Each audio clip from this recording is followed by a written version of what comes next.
Network is here. Hold no punches. I'm real revolutionary right now. Support this man, Black Media. He makes sure that our stories are told. Thank you for being the voice of Black America, Roland. Stay black. I love y'all. All momentum we have now, we have to keep this going. The video looks phenomenal. See, there's a difference between Black Star Network and Black-owned media and something like CNN. You can't be Black-owned media and be scared. It's time to be smart. Bring your eyeballs home. You dig?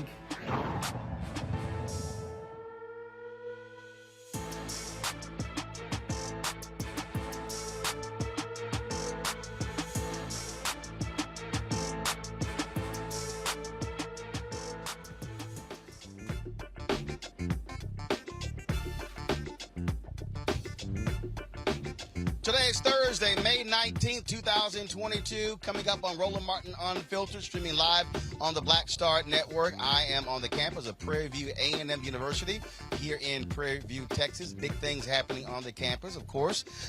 We heard about the announcement of the retirement of Ruth Simmons, the president. We'll talk with her chief of staff about what PV is doing. Of course, school is out, but what is the future of the second oldest public institution in the state of Texas? Last night, I was in Cedar Hill, Texas, moderating a town hall with Texas State Representative Jasmine Crockett, who is seeking to replace Congresswoman Eddie Bernice Johnson in Congress. I'll talk with Jane Hamilton, who is her opponent in the runoff for the vote on Tuesday.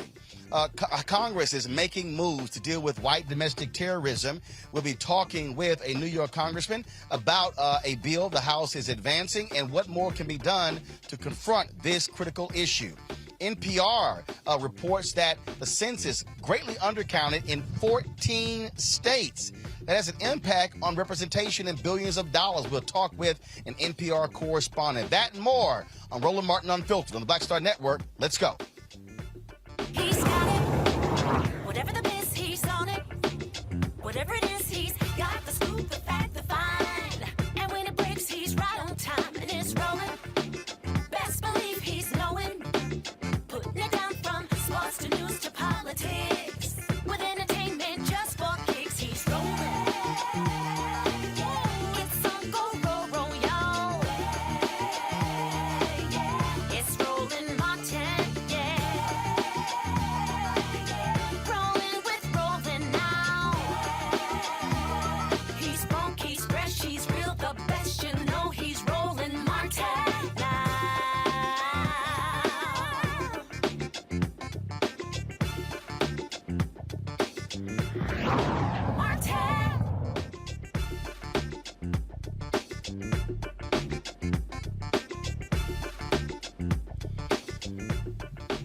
It is a warm, breezy day on the campus of Prairie View A and M University, where we are broadcasting live. Certainly glad to be here. Always great to be back home in Texas. Our focus still, though, is what's happening in Buffalo, where the white domestic terrorist has been indicted on first-degree murder charges. That took place today in Buffalo. The Assistant District Attorney, Gary Hackbush, said the first-degree murder indictment, which covers all 10 deaths, was handed down on yesterday. At his initial court appearance on Saturday, the killer, his court-appointed attorney, entered a plea of not guilty on his behalf. He is due back in court on June 9th. Now, while that was going on, Congress is moving forward to deal with domestic terrorism in this country. Also, they're talking about establishing domestic terror offices around the country. Joining us right now is New York Congressman Jamaal Bowman. Congressman, glad to have you on Roland Martin Unfiltered. Good to be with you. Thanks for having me. So many people, we've talked to so many, they say they want to see action. They didn't just want to hear President Joe Biden speak in Buffalo on Tuesday. They want to hear action. Talk about what the House has done. What are its chances of being approved in the United States Senate? So moving forward with the domestic terrorism bill and having it pass the House is a big step in the right direction. Domestic terrorism has been a problem in this country since this country's inception. The FBI and other law enforcement agencies have been aware of its presence and its growth. The FBI has even noted how domestic terrorism is growing in local law enforcement agencies. The problem is that there isn't enough coordinated effort to do a lot more about it, to recognize it, to stop it before it starts, and to squash it out once and for all. So, you know, the Senate could be a place where not much gets done because we need a supermajority, which means even if we get all 50 Democrats, we need 10 Republicans, which is why people like myself and others have been pushing for the Senate to end the filibuster. So I'm hoping that Senate Majority Leader Chuck Schumer does what he has to do to get us to a place where we can end the filibuster. But as you know, Roland, people like Senator Manchin, people like Senator Sinema, they have their own way of doing things over there, and which is why Democrats continue to struggle and continue to not really lead in the way we need to lead. So the House passed this domestic terrorism bill. We have a resolution condemning white supremacy and the Great Replacement theory specifically. I want to talk a little bit more about that because we have to take a stand on what that is and acknowledge how it's radicalizing people across the country and around the world. Yesterday, I talked about that. You had senators like Senator John Cornyn of Texas.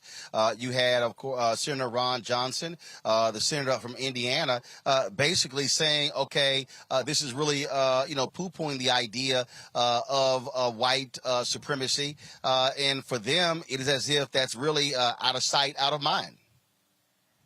Yeah, it's unbelievable to hear elected officials, particularly members of Congress, take that position. White supremacy has always been here. Let's, one, be very clear about that.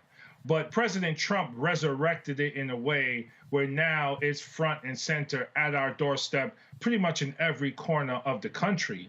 We also have to understand, you know, this monster in Buffalo, or this monster from New York who drove to Buffalo, had a manifesto. And in his manifesto, he was crystal clear. He is motivated and has been motivated by the Great Replacement theory, nonsense and rhetoric. He believes that there's a Jewish conspiracy to have blacks and immigrants, particularly Latino immigrants, replace the white race. And he wanted to do something about it. And he was inspired by Dylan Roof. He was also inspired by the Christchurch shooter who committed that massacre several years ago. So this is a real thing, and it's being peddled by members of Congress. is being peddled by Tucker Carlson. We just had an insurrection led by white nationalists on January 6, 2021. So we're living through something that's right in front of our faces. Now, if my colleagues in Congress don't want to acknowledge it, fine. But the majority of us better acknowledge it, because for those who are Republican who believe they care about democracy, this is the #1 threat to democracy right here. So they better step up and get on board. And for our resolution, we are engaging Republicans to say, look, this is on you as much as it's on us.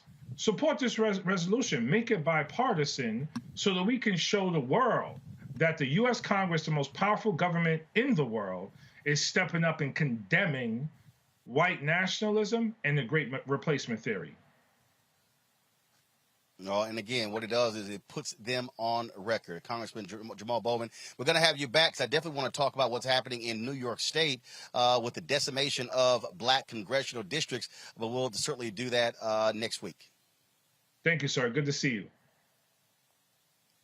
I appreciate it. Thanks a bunch. My panel, folks, is Dr. Larry Walker. He's assistant professor, University of Central Florida. Reese Colbert, founder of Black Women Views. And, of course, Dr. Greg Carr, Department of Afro-American Studies at Howard University.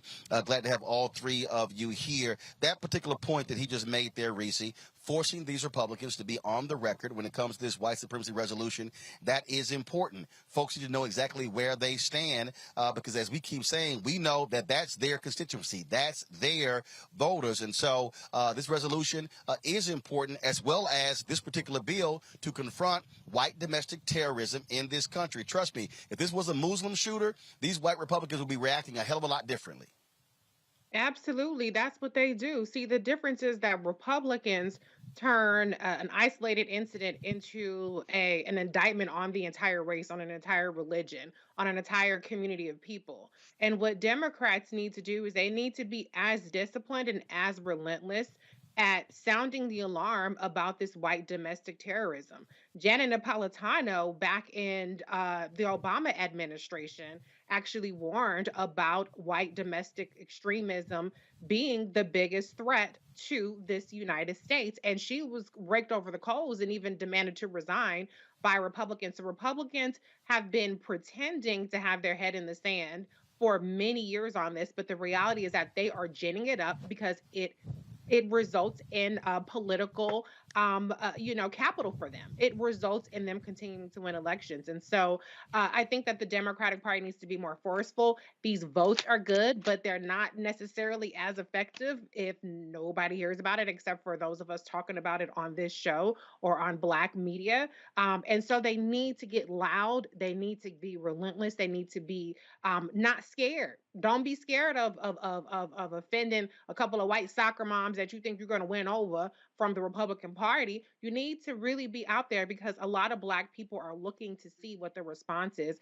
and just simply spewing these platitudes is not going to be enough. So I'm encouraged by some of the some of the legislation. I have my thoughts on what I think is really necessary at this time. I think we need to move beyond slogans and move beyond branding, and we need to actually be moving on to policy prescriptions. But this is a good start.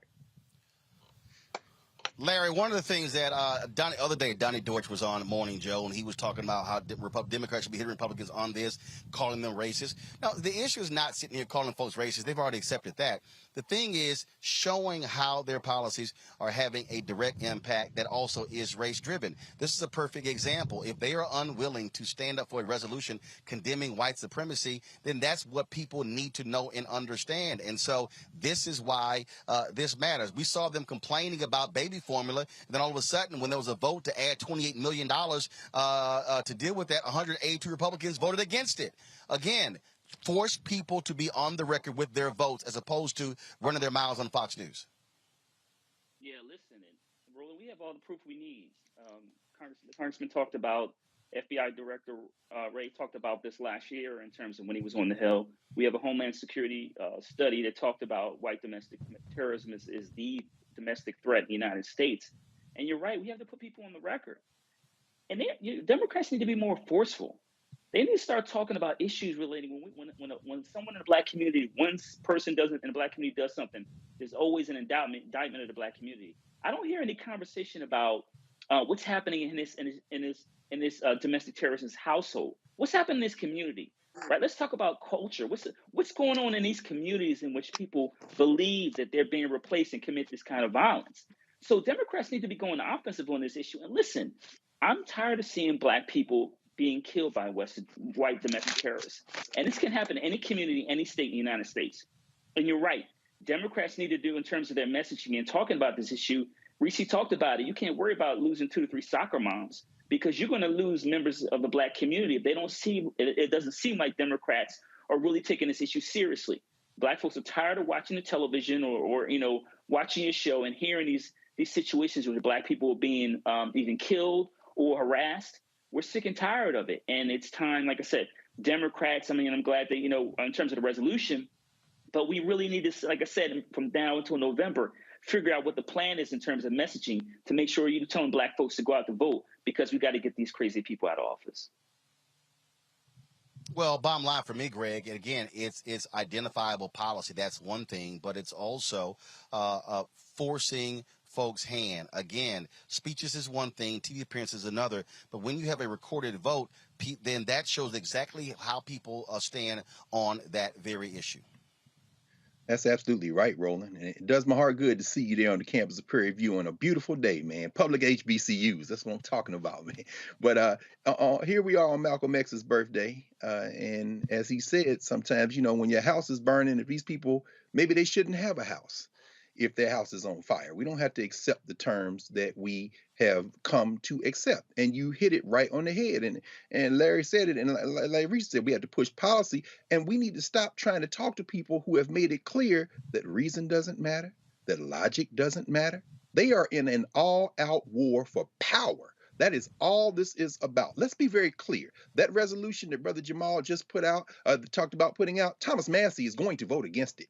He was the only vote against the anti-Semitism resolution. Thomas Massie of Kentucky is going to vote against it. That clown out of Georgia, Marjorie Taylor Greene, is going to vote against it. Why? Because their base requires it. What is needed now by the Democratic Party is a show of force to expand the electorate on a day where the Kansas Supreme Court accepted the extreme gerrymandered districts of the supermajority white nationalists in Kansas legislature, thereby excluding probably the last Democrat in Kansas in the congressional delegation, which is the Kansas City metropolitan area, Kansas City, Kansas included. They are playing for keeps. There is no amount of logic, no amount of demonstration of facts that's going to stop these white nationalists. In fact, what we see in New York, as the governor of New York, who is a Buffalo area resident, as Governor Hochul is up there, you've got a so-called centrist Democrat saying, well, we should bring back the death penalty. Andrew Giuliani, that clown, the mayor of New York, former mayor of New York, son, saying we should bring back the death penalty. And a colleague, finally, of Congressman Bowman, Lee Zeldin, who's running for governor of New York, saying we should bring back the death penalty. They're going to make hay out of this slaughter. They could give a damn about us. And until we understand that the only way we're going to make some progress is not to give a damn about them, we're going to continue to think that this is about logic instead of power. All right, folks, got to do a short break. We come back. We're going to talk with Jane Hamilton, who is in the runoff with Texas State Rep Jasmine Crockett for the 30th Congressional District in Dallas. Early voting actually ends today. The election is on Tuesday. We'll talk to her when we come back on Roland Martin Unfiltered, broadcasting live from the campus of Prairie View A and M University right here on the Black Star Network.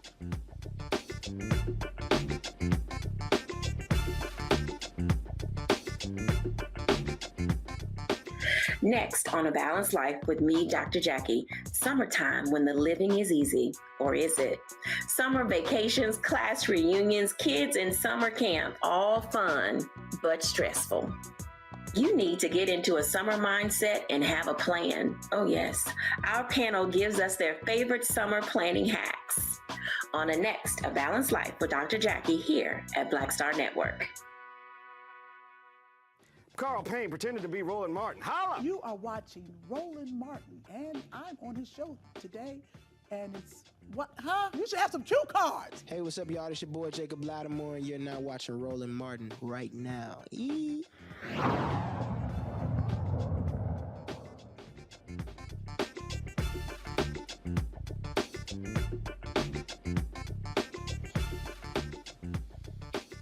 All right, folks, we're here on the campus of Prairie View A and M University.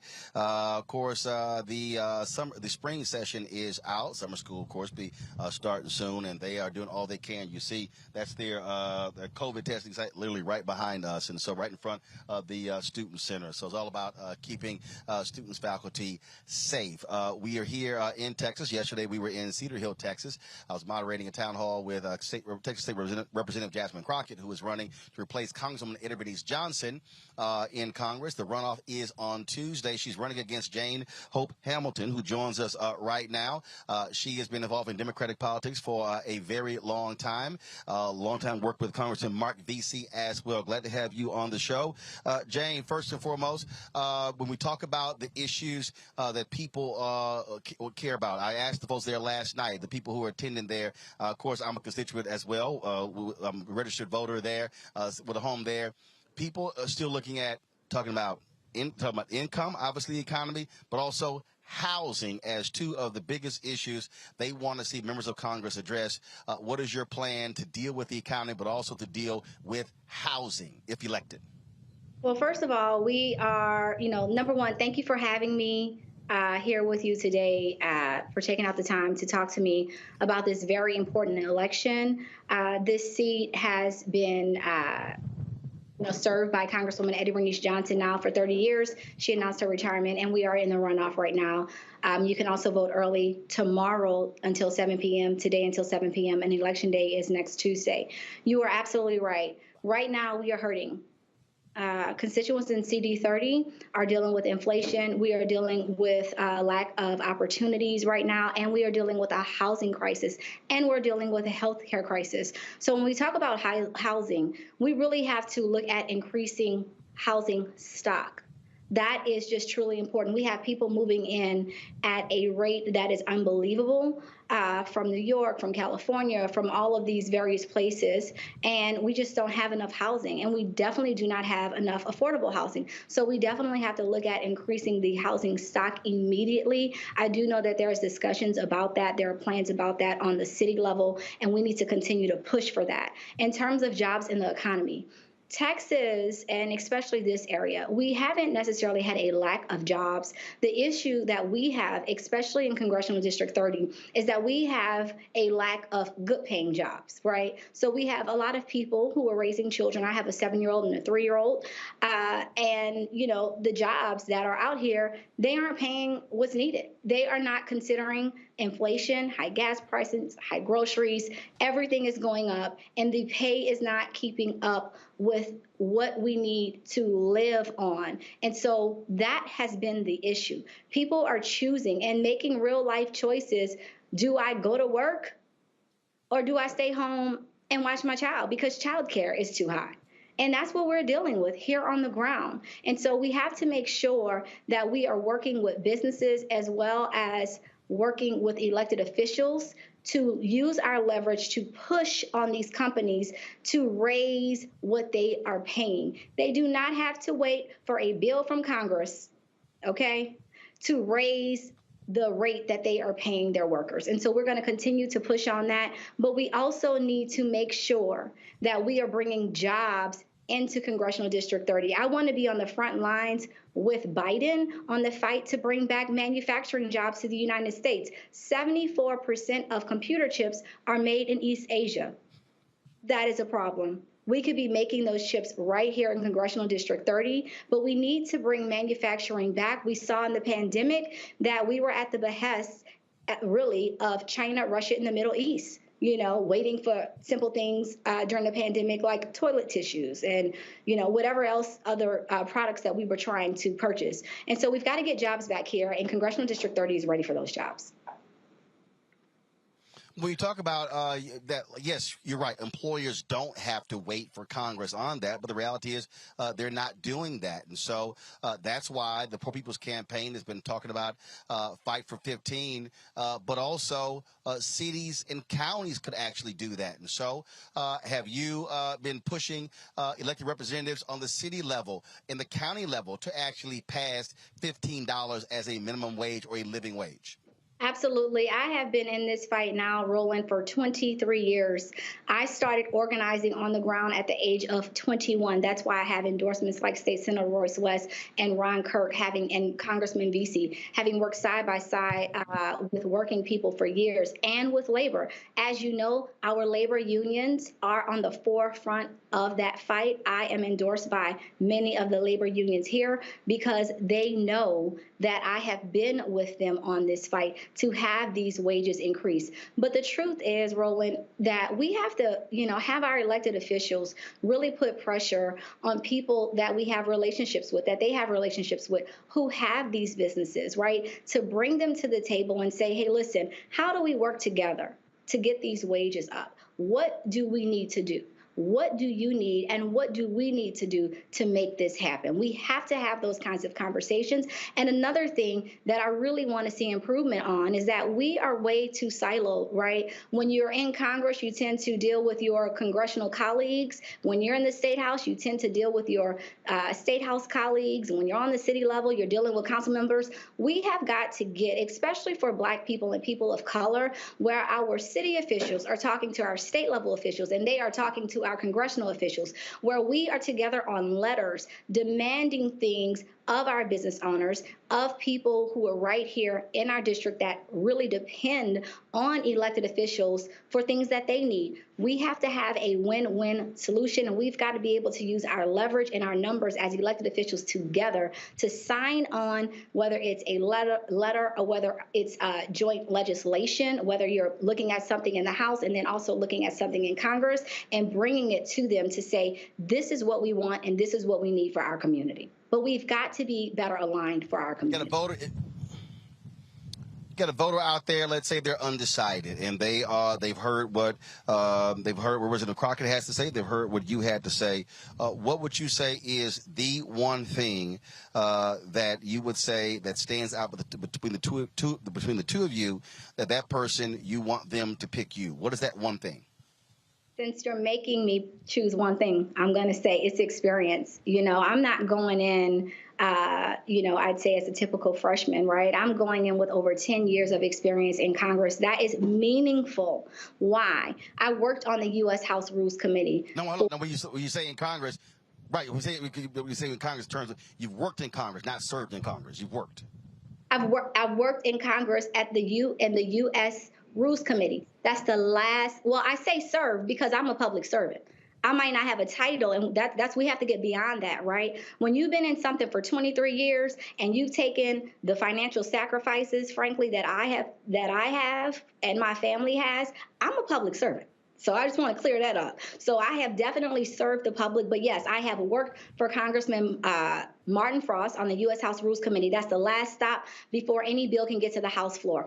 All kind of procedure happens at that level, right? I understand the process. I have also served as Congressman Mark Vesey's chief of staff, and I've earned my top secret clearance. I am ready on day one. I don't have to learn about how Congress works. And right now, we are in an urgent state. We have so many needs and so many issues on the table, whether it's jobs in the economy, inflation, healthcare, the housing crisis. And right now, we just don't have the time for on-the-job training. And that's just where we are. One of the things that we also talk about, issues that are coming up, that are specific to the district, also has to do, we talked about, of course, economics, we talked about housing, but what also is the changing nature of the district as well. Voter suppression in terms of what is happening, the gerrymandering that is going on. And so when it comes to the role that you will play when it comes to that particular issue, Voting Rights Act, those issues, lay out what you can do to get folks to get this over the hump in order to deal with the voter suppression that Republicans have been dealing with. And, of course, we certainly saw it in the Texas legislature. We've seen it in Georgia, in Florida, and other places as well. Yes, thank you for that. This is another area in where there are clear lines of delineation between myself and my opponent, Crockett. Number one, this is rhetoric versus results. In terms of my results, I can speak to exactly what I have done. In 2011, I sued the governor of Texas and Greg Abbott against the redistricting discriminatory bill. that was passed out of the House, and I sued him against a discriminatory voter photo ID law. You may remember that. And guess what? We were told that there was no way that we could win in that lawsuit in the state of Texas, but we did win. We won on both instances. We beat Greg Abbott and the governor of Texas, and we beat those horrible bills back. But we were able to win that because at the time, we still had Section 4 and Section 5 of the Voting Rights. So when we are hearing and we're talking about restoration of the Voting Rights Act, that's what we're talking about. Once Section 4 and 5 was stripped, it was basically gutted, and it left people in Texas, in states like Texas that have a history of discrimination, it left us unprotected. It left us without preclearance. Once a state like Texas that has a history of voter suppression is able to pass anything that they want out of the state legislature, we see what happens. We have the worst voter suppression bill that we have seen ever in the state of Texas. And that's why it is so unfortunate that my opponent did not go back once quorum was restored to actually vote against the bill. Our jobs as elected officials are, and people vote us in office, to act, to vote, to be their voice. And that is what we are, running for. And in Congress, I have experience with voting rights as well, because as the Chief of Staff to Congressman Mark Vesey, I led the formation of the Voting Rights Caucus. The Voting Rights Caucus is very important. The members who are on the front lines of the voting rights fight today, like Terry Sewell and Clyburn and so many others, and Congressman Vesey, who's the chair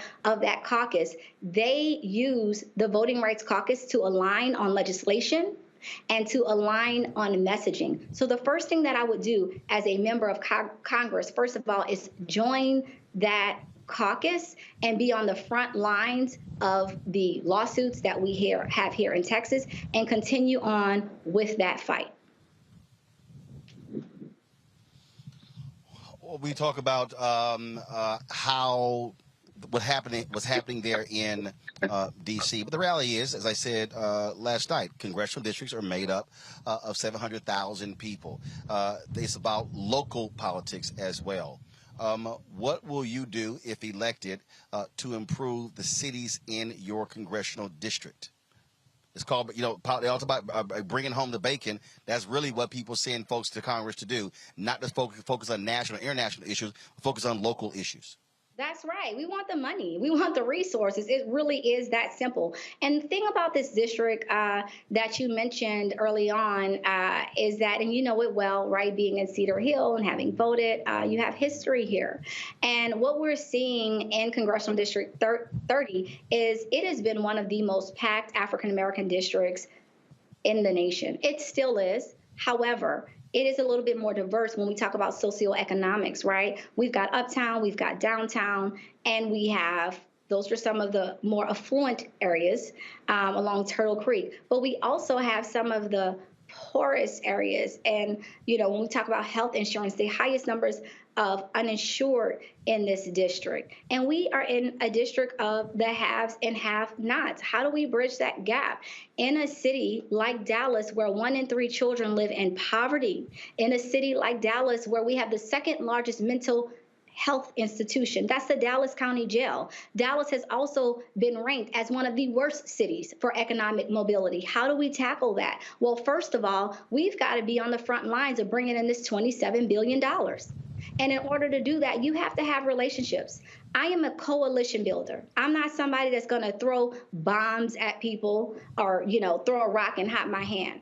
I am very transparent. I love to be at the table and negotiate to get things done. That's what we're going to need. Because in order to get that $27 billion, we're going to have to work with everybody. We're going to have to work with our Democratic colleagues as well as Republicans, especially business owners. And we have to work with our community. As Chief of Staff to Congressman Mark Vesey, I am, along with him, responsible for securing millions in federal grants. And let me tell you about the pressure of that. When you have the city of Dallas going after the same money as a nonprofit community organization group, you have to make that decision. And Roland, make no mistake about it, earmarks are back. So you could be in a situation where you have millions of dollars and you've got 60 applicants for only 15 slots. What do? We need members of Congress that are going to make sure that community organizations, nonprofit organizations, businesses in our communities, Cedar Hill, DeSoto, Lancaster, right, that they are actually getting that funding. And that is what I want to do. Also, as the Chief of Staff to Congressman Vesey, I helped bring the SBA together with local business owners so that they could understand federal contracting. And I am so very proud to say that we had success stories out of bringing that together. Right now, we need more CDFIs. That's community development financial institutions. Banks have been given millions of dollars, yet they look at the cost of underwriting alone and they say, well, if we're going to spend $35,000 on a $25,000 loan, we'll pass. Well, guess what? Now what we're doing is we're pushing them to that CDFI in our community that's going to work with people in our community so that we can follow the money. I am going to D.C. to follow the money, to fight for the money, and to bring the money home. Make no mistake about that. All right, Jane Hope Hamilton, we surely appreciate it. Thank you so very much. Election takes place on Tuesday. We'll see Tuesday night who is the winner between you and Representative Jasmine Crockett. Thanks a lot. Thank you. Bringing the panel here real quick, Larry, Reese, and Greg. I'll start with you, Greg. We look at these elections. We see the runoffs happening in Texas. We look at Summer Lee there in Pennsylvania. And I keep saying this, how every vote matters. Lee wins that race by 400 votes. And we still see them counting ballots on the Republican side, who can represent them for the United States Senate in Pennsylvania. And I get a kick out of folks who are always talking about what they want. They want tangibles, but you kind of got to have somebody who's in position, which means you kind of got to vote for them. And so that also, what jumps out at me, people need to understand you can't get things if you don't put people in place who can provide you things, and those people can't get in place if you do not vote. That's right, Roland. There are real choices to be made. Now, do we need independent black politics? Absolutely. I am number one in the line for that. But right now, we are in a two-party system. And so in cases like, as you mentioned, in Pennsylvania, our brother Malcolm Kenyatta out of Philly, he lost the primary and immediately said, I'm going to go out here and campaign for the nominee. Why? You got to understand, there are two sides in this. There's the white nationalists and there's everybody else. Now, this case is intriguing. Listening to Sister Hamilton, she's a policy wonk. She has worked on the inside. Now, this isn't a matter of ideology. I mean, the same congressman she worked for also endorsed Chantel Brown against Nina Turner in Ohio. So this isn't an ideological split here. What you got is two sisters who are running for a safe seat. Now, what I find intriguing is that, there's a sense in watching yesterday, Sister Crockett, and, Eddie Bernice Johnson sitting there with her, there's almost a sense that they're trying to confer an incumbency on her. But what I heard tonight was very impressive. I don't think we lose one way or the other, but my question to her would have been, when you come in with 18% of the vote against somebody who had nearly 49% of the vote and has probably more of those elected officials in terms of the Congress behind her, how are you going to distinguish yourself when you've got Ron Kirk, you've got the current Dallas County Commissioner, you've got a number of other people behind you, but it's not at all clear to me how she can overcome that kind of weaponized, conferred in kind of insurgent stuff. And maybe Reese or Larry, you can walk me through it because I'm not close enough to that process to understand how to distinguish between those two sisters at this point, at least in terms of who's going to turn out and vote. Well, but I'll be honest, Reese. It comes down to how do you get your people out. I'm gonna use the Summer Lee race as an example. The AIPAC PAC dropped $3.3 million against her, supporting her opponent, flooding the airwaves. What happened? She simply out-hustled them on the ground. This is the thing that I keep saying when you look at these races, these Democratic strategists, largely white, they love talking about to spend money, flood the television markets with the money. But at the end of the day, voting is based upon who turns out. If you knock on enough doors, if you get your people out, you can defeat endorsements, you can defeat money, no matter whether you're in Texas or Pennsylvania or North Carolina. That should be the lesson for any Democrat or anybody talking about them losing in November. No, it's not guaranteed the Republicans will win. You gotta outwork them and out hustle them. You have to, but I want to add to it, you have to have credibility. And when you have credibility and when you have relationships, which is part of that out hustling, then all the money in the world is not going to undo the relationship that you've built and the rapport that you've built with your constituents or would-be constituents. And so I'm with you, Dr. Carr. I found Ms. Hope Hamilton very impressive. I think that her talk about, knowing the process, and she was talking in a wonky way, in a way that's not necessarily as compelling and grabbing. It's not a slogan. It's not an elevator pitch, but you do need somebody who knows, who has experience. But I think that this race also represents the best of what we have to offer, and and why we should be competing, even if it's against each other. I don't see a loss either way. I'm not familiar enough with either of their records to make a judgment on who's better, but I definitely think that, she has a lot of ground to make up.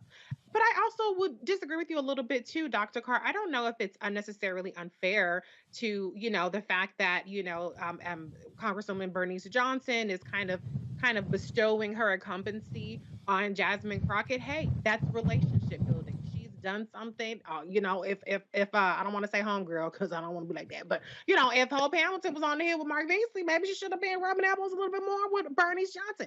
Politics is relationships. She has her endorsements. Representative Crockett has hers, and it's on for the voters to decide. But I think it will come down to who's made the case directly to the people. When you have more resources, you can make the case to more people. When you have more surrogates, you can make the case to more people. But I'm with you. I find this very, very interesting. But I think that either way, the constituents will win. But I did detect some shade. I was curious what she meant there because, it was a little bit of shade she was throwing about, work with things. So I don't know some of the nuances, but, I know that some of these younger, the Bowmans, and I like Congressman Bowman, and I like, Cori Bush and all them, but some of them are a little bit more flamethrowers and a little bit, less, collaborative in terms of working across aisle, even within the caucus. So I don't know if that was that about, but I think that either way that the constituents of that district are going to win.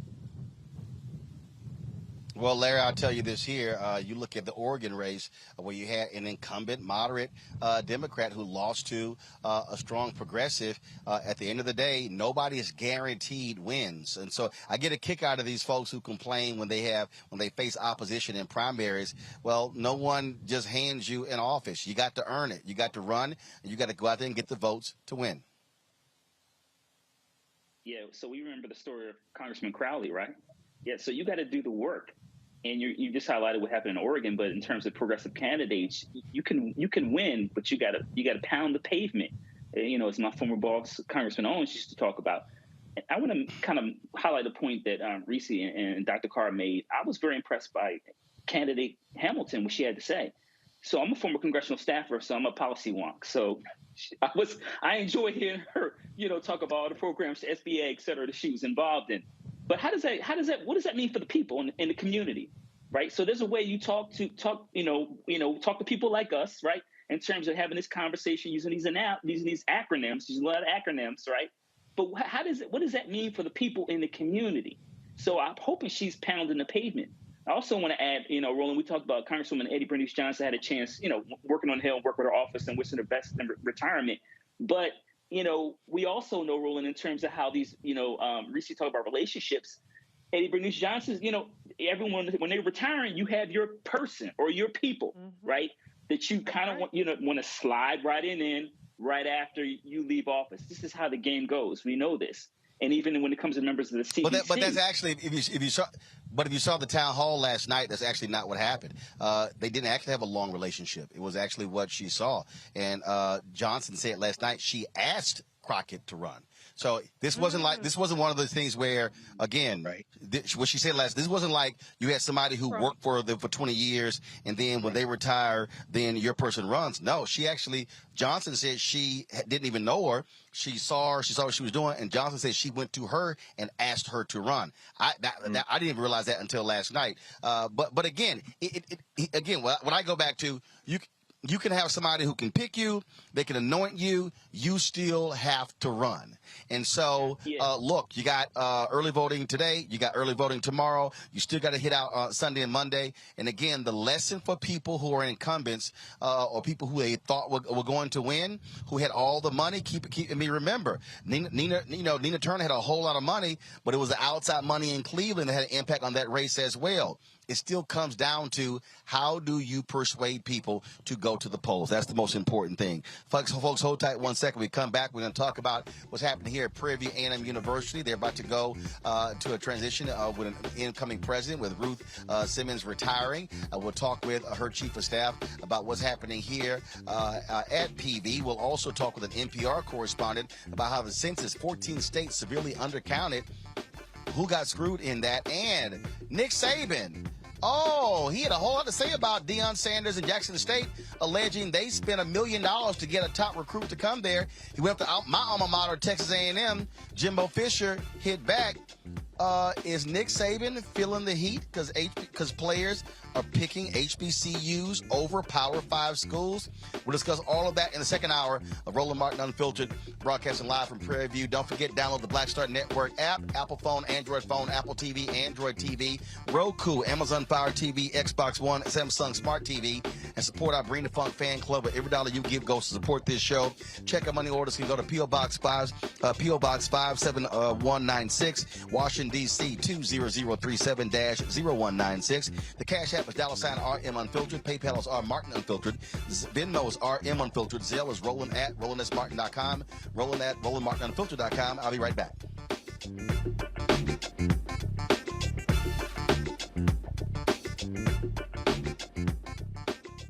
Why is it so hard to see Panther? What's the deal? Wow. I mean, if you go to Amazon, I think I tried. So I have a collection of that's a hard movie. They charge you $300 on Amazon. I was like, I'm not about to pay no $400 for a VHS copy. What's the deal? Man, it is interesting, Roland. It is the movie they don't want you to see. Power to the people. It's funny. I made New Jack City. You can get it anywhere. Pasta, you can see it anywhere.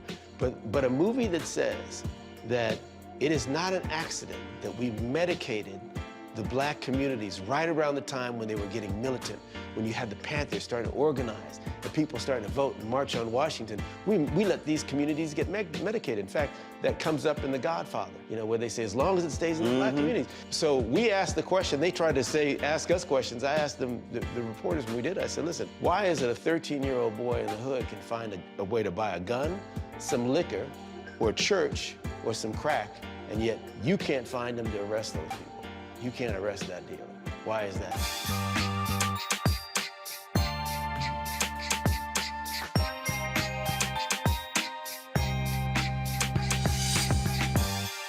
I'm Deborah Owens, America's Wealth Coach and host of Get Wealthy. Let me hit you with a few numbers. African Americans spend 9 times the amount on ethnic beauty products and yet only own 1% of the beauty supply stores. It's an $18 billion industry. On the next Get Wealthy, you're gonna learn and hear from a woman who's turning this obstacle into an opportunity. We literally take you from A to Z on all of the things step by step you need to have in place to open and run a very successful beauty supply store. That's right here with me, Deborah Owens, host of Get Wealthy, only on Black Star Network.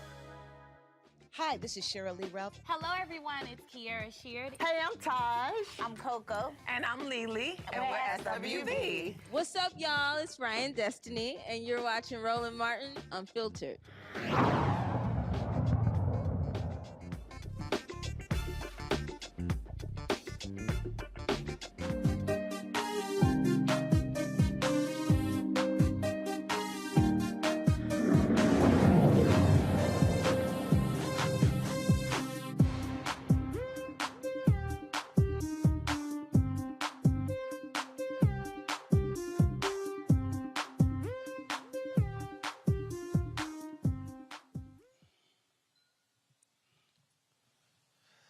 All right, folks, we're at the campus of Prairie View A&M University. Yesterday, of course, we were in Cedar Hill, Texas, and so Coach Gary Blair, the former head basketball coach at Texas A&M University women's team, he wanted to have lunch or dinner with me. So I said, well, look, I'm in Dallas, so then I'll stop through College Station. And then I said, well, versus us going to Houston, because I'm going to be there at Jack Yates High School tomorrow, presenting my scholarship there as well as broadcasting live. I said, let's stop through Prairie View and do the show from there. So we called PV, and they were like, sure, come on by. And so that's why we are here. President Ruth Simmons, she's not on campus. We definitely would love to have her on the show, talk about her 5-year tenure here at PV. She announced, of course, that she's retiring.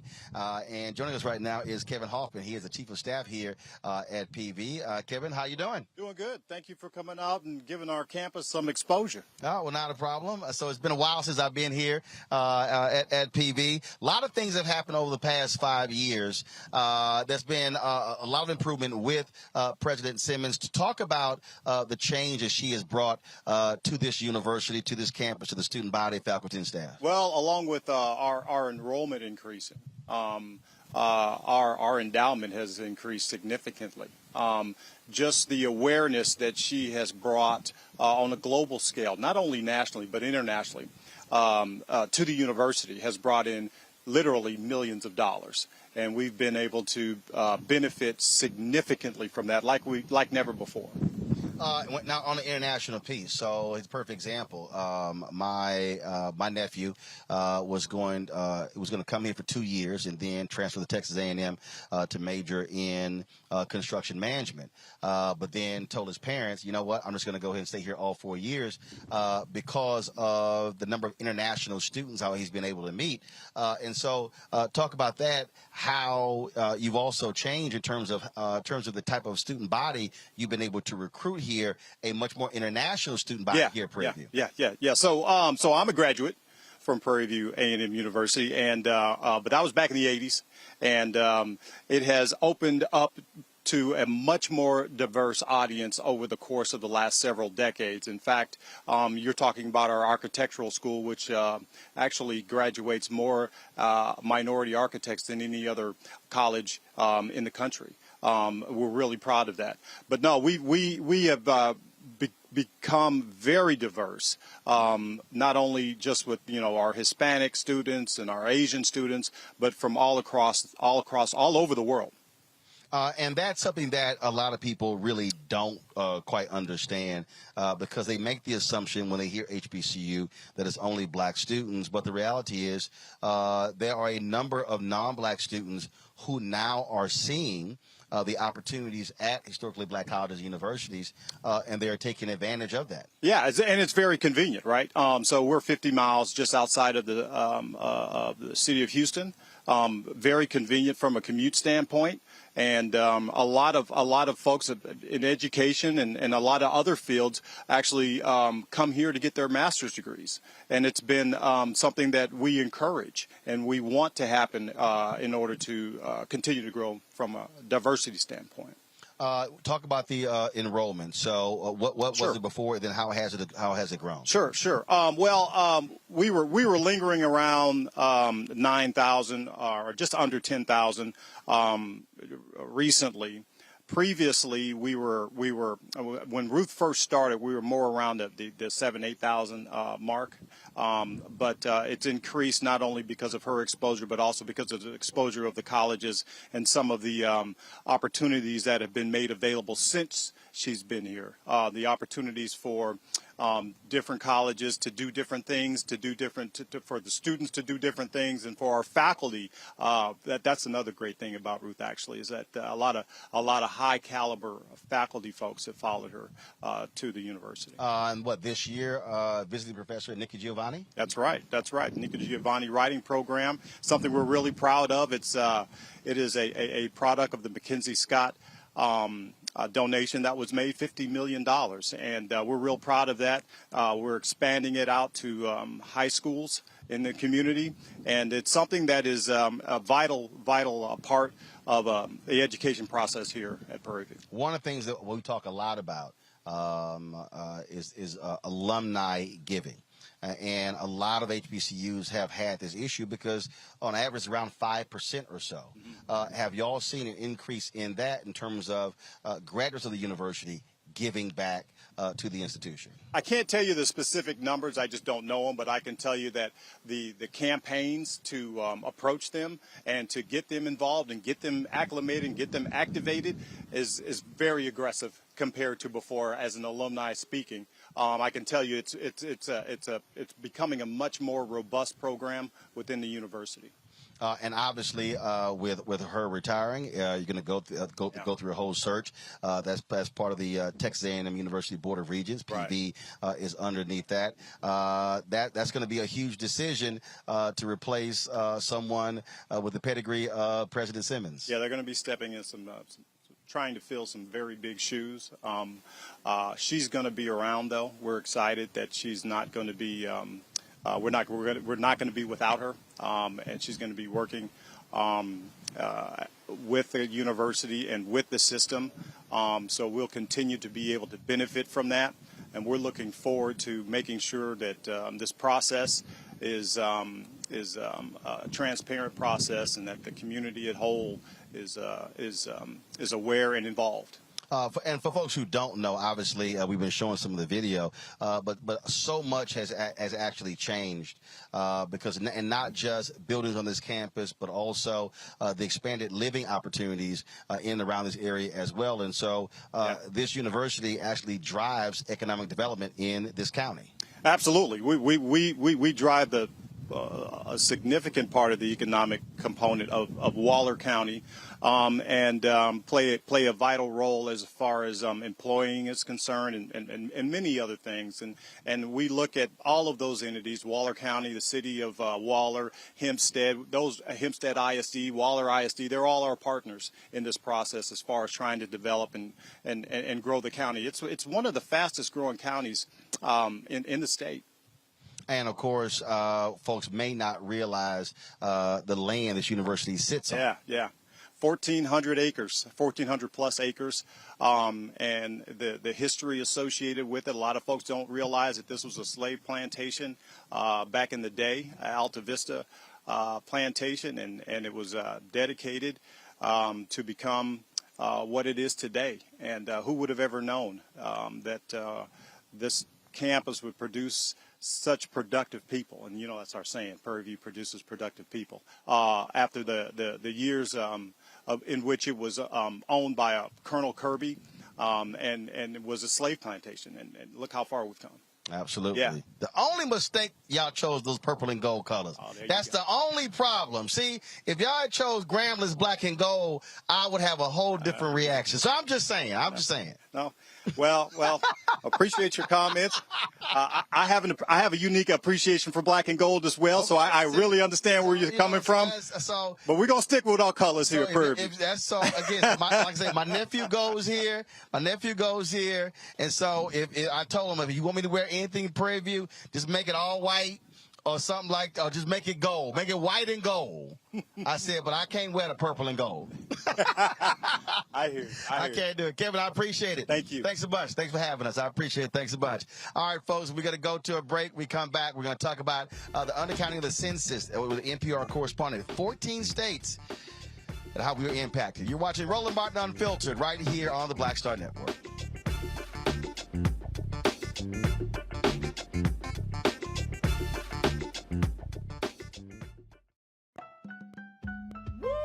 We're all impacted by the culture, whether we know it or not. From politics to music and entertainment, it's a huge part of our lives, and we're going to talk about it every day right here on The Culture with me, Faraji Muhammad, only on the Black Star Network. Next on A Balanced Life with me, Dr. Jackie, summertime when the living is easy, or is it? Summer vacations, class reunions, kids in summer camp, all fun, but stressful. You need to get into a summer mindset and have a plan. Oh yes, our panel gives us their favorite summer planning hacks. On next, A Balanced Life with Dr. Jackie here at Black Star Network. Hi, I'm Gavin Houston. Hi, I'm Carl Payne. Hey, what's up, y'all? It's your boy Jacob Lattimore, and you're now watching Roland Martin right now.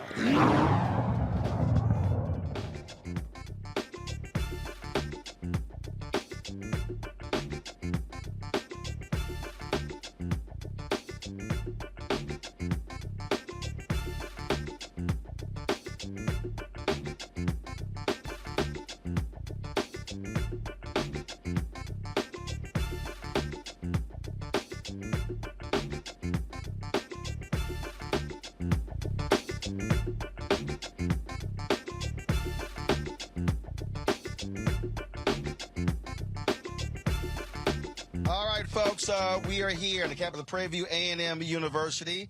Glad to be here.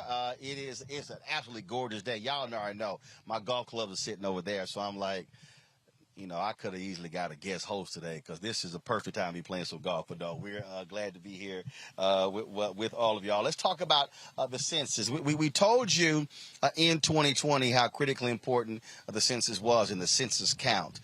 You know, we had to almost cuss those folks out to get them to spend some money with black-owned media. And we said this was going to happen, and we actually saw it. The Trump administration, they did all they can, assisted by Republicans in many states, to screw over people, to undercount folks. Well, now we know for a fact that this has had an impact on 14 different states. NPR reported this new census report confirming the undercounting in 14 states. According to the U.S. Census Bureau, the census did not count 1 in 20 residents in Arkansas and Tennessee. 4 other U.S. states had significant undercounts of their populations. That leads to a change in federal funding for more than a decade. In Florida and Texas, undercounts cost them congressional seats. Even though Texas added 2 congressional seats, they actually could have had more. Residents in 8 states were overcounted. In Minnesota and Rhode Island, overcounts saved them from losing seats. In the remaining 36 states, the overcounts and undercounts were not that significant. Joining us right now is NPR correspondent Hansi Lowong. He's covered this story closely from DZ. Hansi, glad to have you on the show. So here's a perfect example. So here I am in Texas, and the Republicans in this state, it was unbelievable. They purposely did not put money into the census. And then late in the game, they went, oh, my God, we're going to cost ourselves 2 congressional seats. And so then they tried to hurry up and do something. And so this report shows versus having 2, they could have had more seats in Congress had they actually cared enough to properly count the people in this state.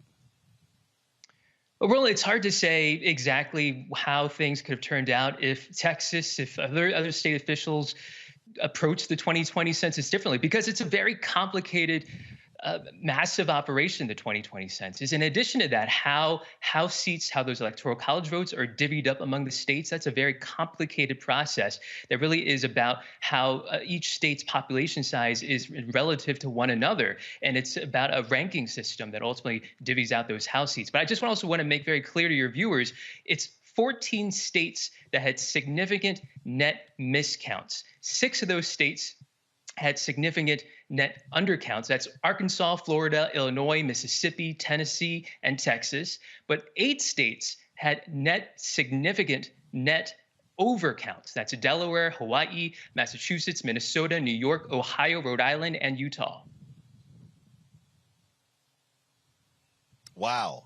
And again, what happens is with administrations, they view the census differently. You had Republicans who put a citizenship question on there, had to get sued, went all the way up to the federal courts. We know they actually lied about this very issue, and so this is when even the census. You would think the census isn't political, but you literally had efforts by Republicans who did not want to count everyone, and because they were sitting here trying to minimize even those folks who are undocumented workers, illegal immigrants in the country.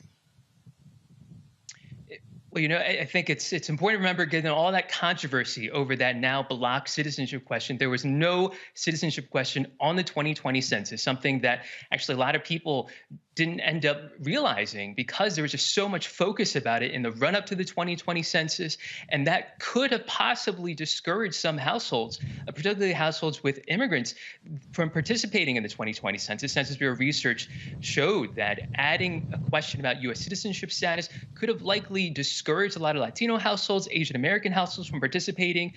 And it's a big question about all the different controversies because of the Trump administration's interference with the census. Let's not also forget that during the census in 2020, counting that was delayed in a lot of communities, that door knocking effort that's so important to getting communities of color counted, that effort was ultimately cut short by the Trump administration. And so the amount of time that the Census Bureau had was cut short, was shortened. And so there was a huge risk that people of color, renters, rural residents would be undercounted.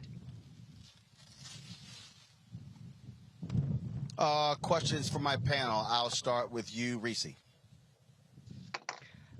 Thank you for writing your article. I noticed that they haven't yet released national data on this, but it was very interesting that, and we can tell by the states that you noted were miscounted in terms of overcounted and undercounted, that the racial demographics likely played a factor because the whiter states were overcounted and the states that have a significant, Latino and Black population were undercounted. Do you plan to do a follow-up once that, or how did you get this information, and how can you shed some more light on that aspect of it? Well, all these results are from a follow-up survey that the Census Bureau conducts. It's known as a post-enumeration survey. And the Bureau has been releasing over the past few months different sets of results. And actually, there are results showing the national level differential undercounts and overcounts based on race ethnicity. We found out a few months ago that Latinos, nationally speaking, they were undercounted more than 3 times the rate of a decade earlier. And Native Americans living on reservations and Black people also had really high undercounts at the national level. And again, at the national level, white people who do not identify as Hispanic were overcounted, almost double the rate as compared to 2010. And Asian Americans were also overcounted. But, a lot of census stakeholders, local and state officials, have very similar questions to what you just posed, which is, we understand what it looks like at the national picture, the national level, but what does it look like at the state level? What does it look like at the county level? What does it look like in my city, in my town, the racial and ethnic breakdown? Because historically, we know that census participation, the quality of the count, differs from neighborhood to neighborhood, and it differs from demographic group to demographic group. The census does not count every person equally because of all of these different barriers to getting groups counted and getting them counted well. But we don't have that information. The Census Bureau's, that follow-up survey, was not designed to get detailed metrics below the state level. Larry. Thanks for your article. I want to talk a little bit about, you got into this undercount and overcounting. Talk a little about, because the census they're preparing obviously for the next census, right? They start right away. Talk a little about some of the methods, the sampling they use. I know that's a big issue, right? Historically and now, in terms of the methods they use in terms of counting folks, statistical analysis. So talk a little bit about some of the methods that maybe the census is talking about utilizing to maybe capture some people that they keep missing. And Roland talked about some of the things in terms of what's happening with Trump administration and Republicans in terms of the interference. But in terms from like a statistical perspective, what are some of the new and improved methods the census is talking about utilizing? I think one thing to get off right off the bat is the Supreme Court ruled in 1999 that statistical sampling cannot be used in those census results, those state population counts that are used to divvy up House seats and electoral college votes. So no statistical sampling is allowed there. That would be against the Supreme Court ruling. But the Census Bureau does use statistical techniques when they ultimately, they know there's a household that exists, but that household did not fill out a form themselves. And when the door knocker came by, didn't answer the door or didn't give full information, or they had to rely on maybe the landlord or a neighbor to kind of fill in the gaps. And then ultimately, they may have a lot of gaps to fill at the very end after all those efforts are kind of exhausted. And the Census Bureau then relies on a statistical technique known as imputation. And that's something that basically they take their best educated guess and look at the surrounding area and try to fill in the blanks in terms of the number of people in a household and also sometimes their demographic characteristics. And that's a technique that tends to overrepresent the population identifies as white and not Hispanic and underrepresent people of color. And the Census Bureau tries its best to avoid using that. That essentially is a last resort way to fill in the blanks. And really the best way to conduct the census is for households to participate, to volunteer in the information, to get counted themselves, and to answer those demographic questions themselves. That provides the most accurate information and really, really critical information, demographic information, for example, that race ethnicity data that's used to protect, to enforce civil rights protections, including enforcing the Voting Rights Act.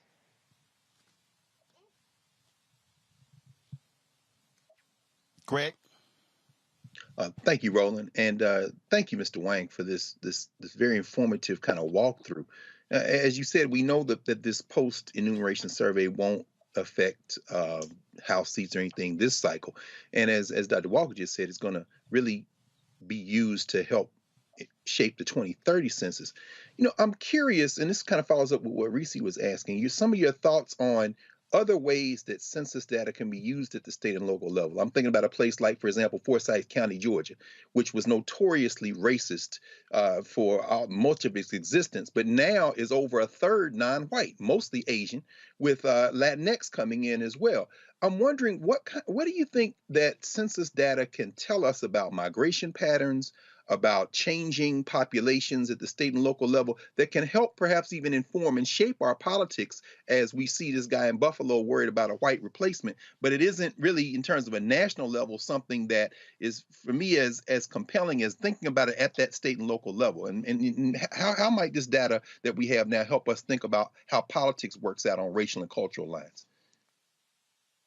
Well, you know, the census is a once-a-decade snapshot of who is living in the United States, and that includes all the states, all those counties and cities and towns and villages in some parts of the country. And really, local and state officials rely on this data to get a sense of who is living in their communities and who might be living in their communities over the next 5 years and the next 10 years. You know, demographers rely on the census data to essentially set a new baseline in order to form their projections and in order to come up with population estimates of, you know, our community may be looks like a certain way right now, but maybe 5 years, 10 years down the line, it may look a different way. And maybe they have to plan for more young families coming in, or maybe they're planning for an aging population. These are all the questions and trends that local and state officials are trying to stay ahead of in order to do that planning. And certainly folks in the political world are also trying to stay ahead of in order to think about how to organize voters, how to reach out to voters, and think about their future constituents. Thank you. All right, Hansi-Lo Wong with NPR. We certainly appreciate it. Thanks a lot for this report. You're very welcome. All right, folks, when we come back, Black Lives Matter Global Foundation held a virtual news conference today, unveiling where they stand when it comes to transparency and also the fiscal health of the organization and their leadership. We'll show you some of that. We live streamed it all as well. So you can go to our YouTube channel or the Black Star Network app to check it out. And we got to talk about Nick Saban. Man, he is not happy with these players being able to get name, image, and likeness deals. We'll show you what he had to say where he tried to come after Jackson State and my alma mater, Texas A&M. Deion Sanders and Jimbo Fisher, they have responded. You're watching Roland Martin Unfiltered, broadcasting live from Prairie View A&M University right here on the Black Star Network.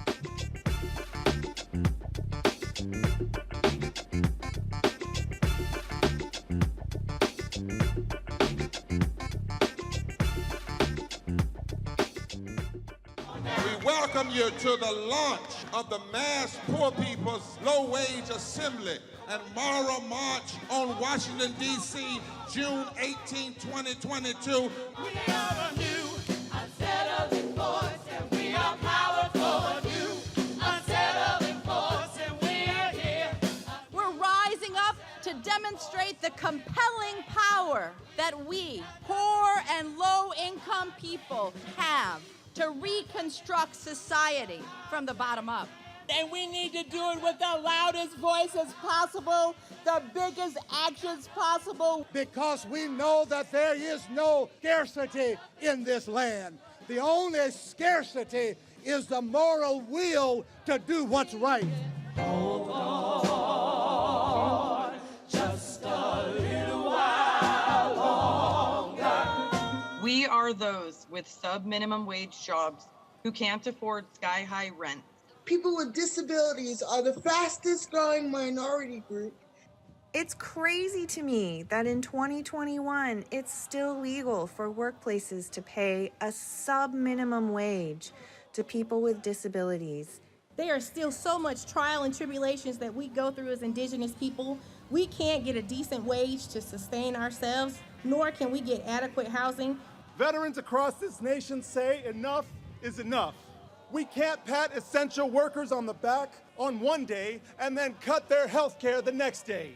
Health is a political choice. What more do I need to do to prove that my voice is just as valuable as anyone else's? There are still forces in denial that would try to slow walk our transition to a clean economy and a just future for us all. We have an immoral system run by immoral people. But together we walk, and we walk and we fight. It's time for a change! Reconstruyamos esta gran nación! See, we are people of resilience. As we fight these interlocking injustices together, when we work together, mobilize together, and rise together, we become a voice for the voiceless, and we become an agent of change in a time where great change is needed. We need the third Reconstruction to ensure that deaf people, people with disabilities, and all people can have the right to live and to thrive. We know what they are doing, but the question is, what are we going to do? Reconstruction begins when we change our mentality and say it's time for you to get your foot off of my neck.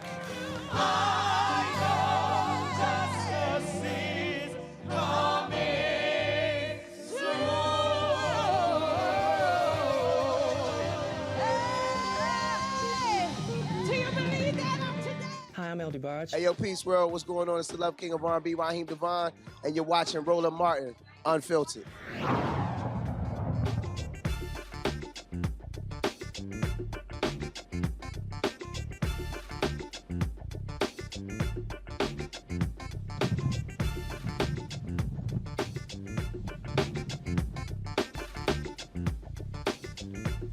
All right, folks, Roland Martin here on the campus of Prairie View A and M University. Earlier today, the Black Lives Matter Global Network Foundation Board of Directors held a virtual news conference where they talked about the 990 forms they filed with the IRS showing how they spent funds, how they've been able to who they support, and also talking about the transparency and how they are now transitioning the organization from the leadership of one of the three founders of the Black Lives Matter hashtag, Patrisse Cullors, to a different board. And so they held three of the board members, held this virtual news conference with black media.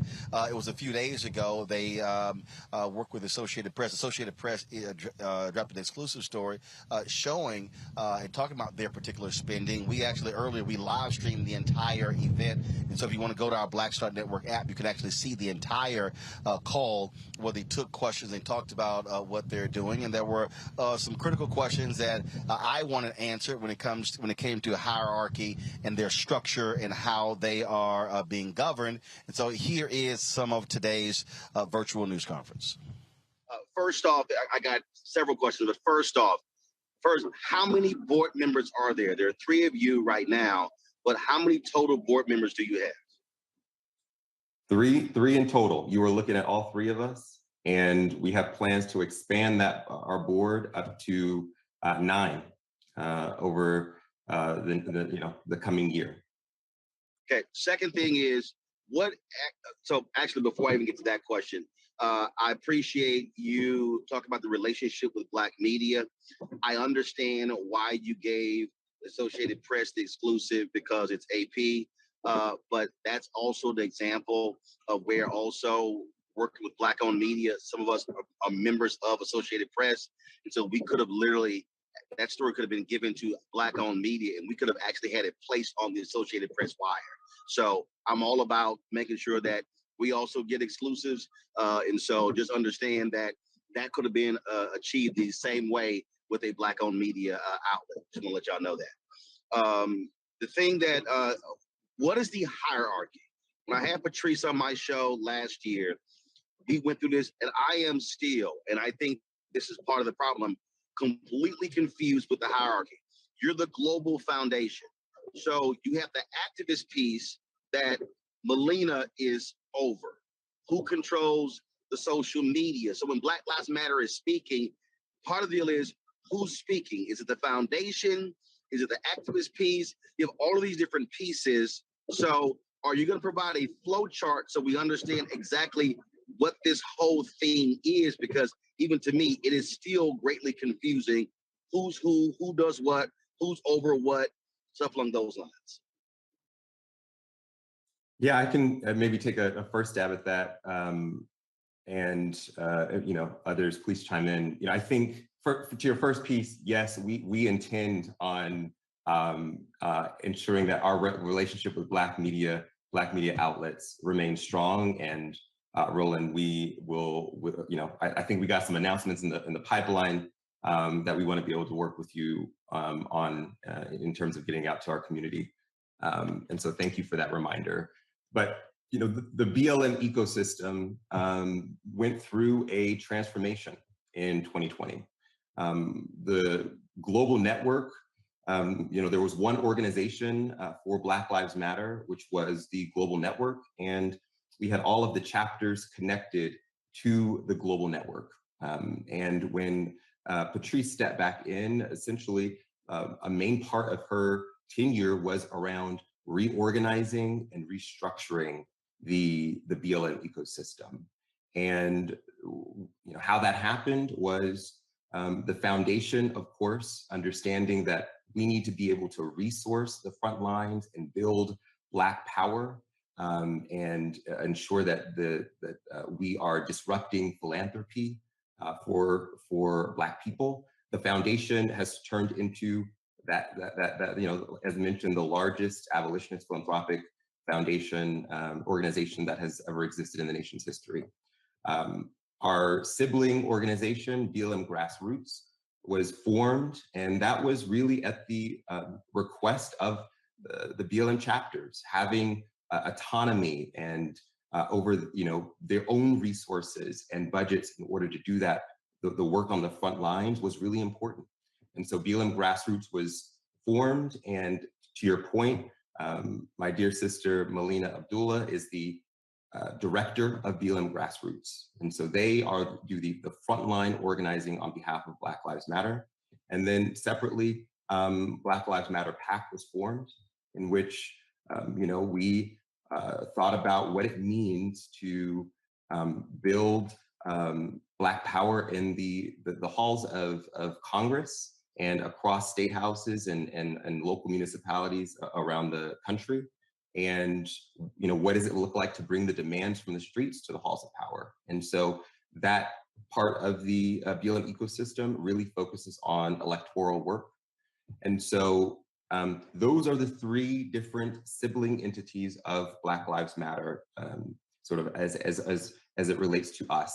But of course, the idea, the movement, Black Lives Matter is much bigger than just three organizations. We've got hundreds of abolitionist-focused grassroots organizations across the ecosystem, and obviously so many other Black-led organizations. And but just wanted to provide that education on how our ecosystem transformed in 2020. Okay, this is why I'm going back. So there are three separate entities, but do you control all three. Because when I hear separate entities, so you have the PAC, you have the grassroots, and then you have the foundation. So is the foundation simply funding the others, or are you actually over those? So do the leaders of the PAC report to you? Do the leaders of the grassroots report to you? So that's why when I hear hierarchy, so I know what Melina's title is, but who does she report to? Or does she run that entity? Does that entity have its own board? Does the PAC have its own board? Or do they have their own infrastructure? That's why I'm saying it's still sort of like all these different pieces. Yeah, great question. Yeah, and hierarchy, and I know we are a decentralized movement, and so it is sometimes hard to talk about it in terms of hierarchy. But to answer your question, yeah, they are not all, so if you're looking at a map, they all have dotted lines next to each other, right? So they're their own autonomous organizations. The C3, which is the foundation, BLMNF as a C3, we represent that board. We are that board. And then BLM Grassroots has its own organization and structure and governance separate from the foundation. They do not, quote unquote, report to us. Melina Abdullah, as the director of BLM Grassroots, has a team that she works with, which is very separate from the governance structure of the foundation. And then that is the same for the PAC. The PAC currently, though, is sort of co-run by both members of Grassroots and the foundation. So an advisory board runs the PAC at this moment. And so Melina Abdullah sits on the advisory board. Angela Austin from BLM Michigan sits on the advisory board. And then, members of the foundation sit on the advisory board as well. But it is a separate organization, autonomous, has its own reporting structures, and a separate entity as well. It is organized as a PAC and not a C3. Again, folks, if you want to see the full discussion, just simply go to the Black Star Network app. You can do so. I want to bring in my panel now, Larry, Greg, and Reese. So, Greg, I want to start with you. This is something that a number of right-wing organizations obviously have been attacking.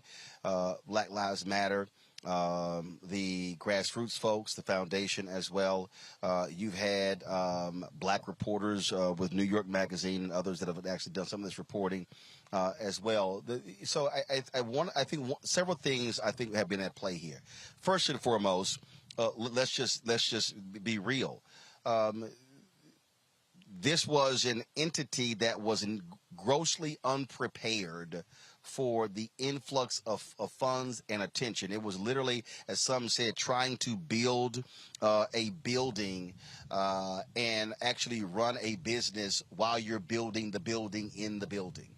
And I think what you're seeing here is a very deliberate attempt to try to get a handle on these three distinct pieces. The reason I kept asking for the clarity there is because if someone is giving money to, quote, Black Lives Matter, what are they giving it to?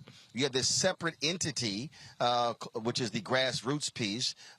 Then you have the foundation. Then, of course, you have the Political Action Committee. The Political Action Committee can give money to and endorse candidates. The foundation cannot. The grassroots piece of Black Lives Matter is also a foundation.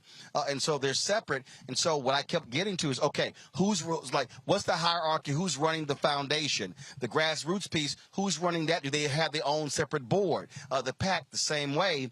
And if there's an explanation for people to understand this, let's take the Congressional Black Caucus. You have the Congressional Black Caucus made up of CBC members, but there's a Congressional Black Caucus Foundation that puts on the annual legislative conference. There's the Congressional Black Caucus Institute that puts on programming in different places around the country. Then you have the Congressional Black Caucus Political Action Committee. Those are three separate, distinct entities, but they still are all related to the Congressional Black Caucus. That is what I think is happening with BLM here.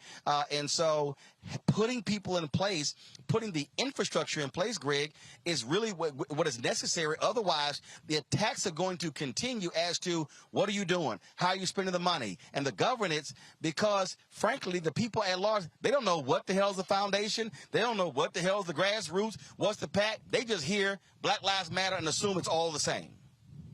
Absolutely. Well, you answered the question, Roland. You asked them by what you just said. People are given to a movement. They're given to an idea. And by the way, we can start by setting aside all the white nationalists, including all their billionaires and all their institutional apparatus and their Negro servants, like whatever name is that went out there into the House. You know, set all them aside. They have an agenda. This is clearly the distinction between institutions and concepts. You know, you're standing on the campus of an institution. So when the Breonna Taylor, Ahmaud Arbery, George Floyd blood money started flowing in a panic fashion, then you could give to a Prairie View, you could give to a Howard, you could give to. And so, you know, when the brother, with all due respect, and first of all, you can't run nothing with a triumvirate. The Romans found that out in the 4th century, 43 BC, I mean AD, right, with Julius Caesar. So first of all, they got a triumvirate, and I didn't even hear either of the sisters, including Sister Gay, who's supposed to be the chair of that triumvirate, talk. So anyway, but my point is that when the brother said we're disrupting philanthropy, with all due respect, brother, that's not possible. People give money for control. And so unless you have an institution like the Black Church or the Prince Hall Masons or the Fraternities and Sororities or the Order Eastern Star or even the HBCUs, funny how money changes situation. Understand that. All of the public dollars that go into education, whether it be charter or non-charter, essentially split many Black people in the Black community. And Roland, you've been first sitting there looking at that and participating in it around the issue of public charters. When money comes in, you have to have an institutional structure to absorb it.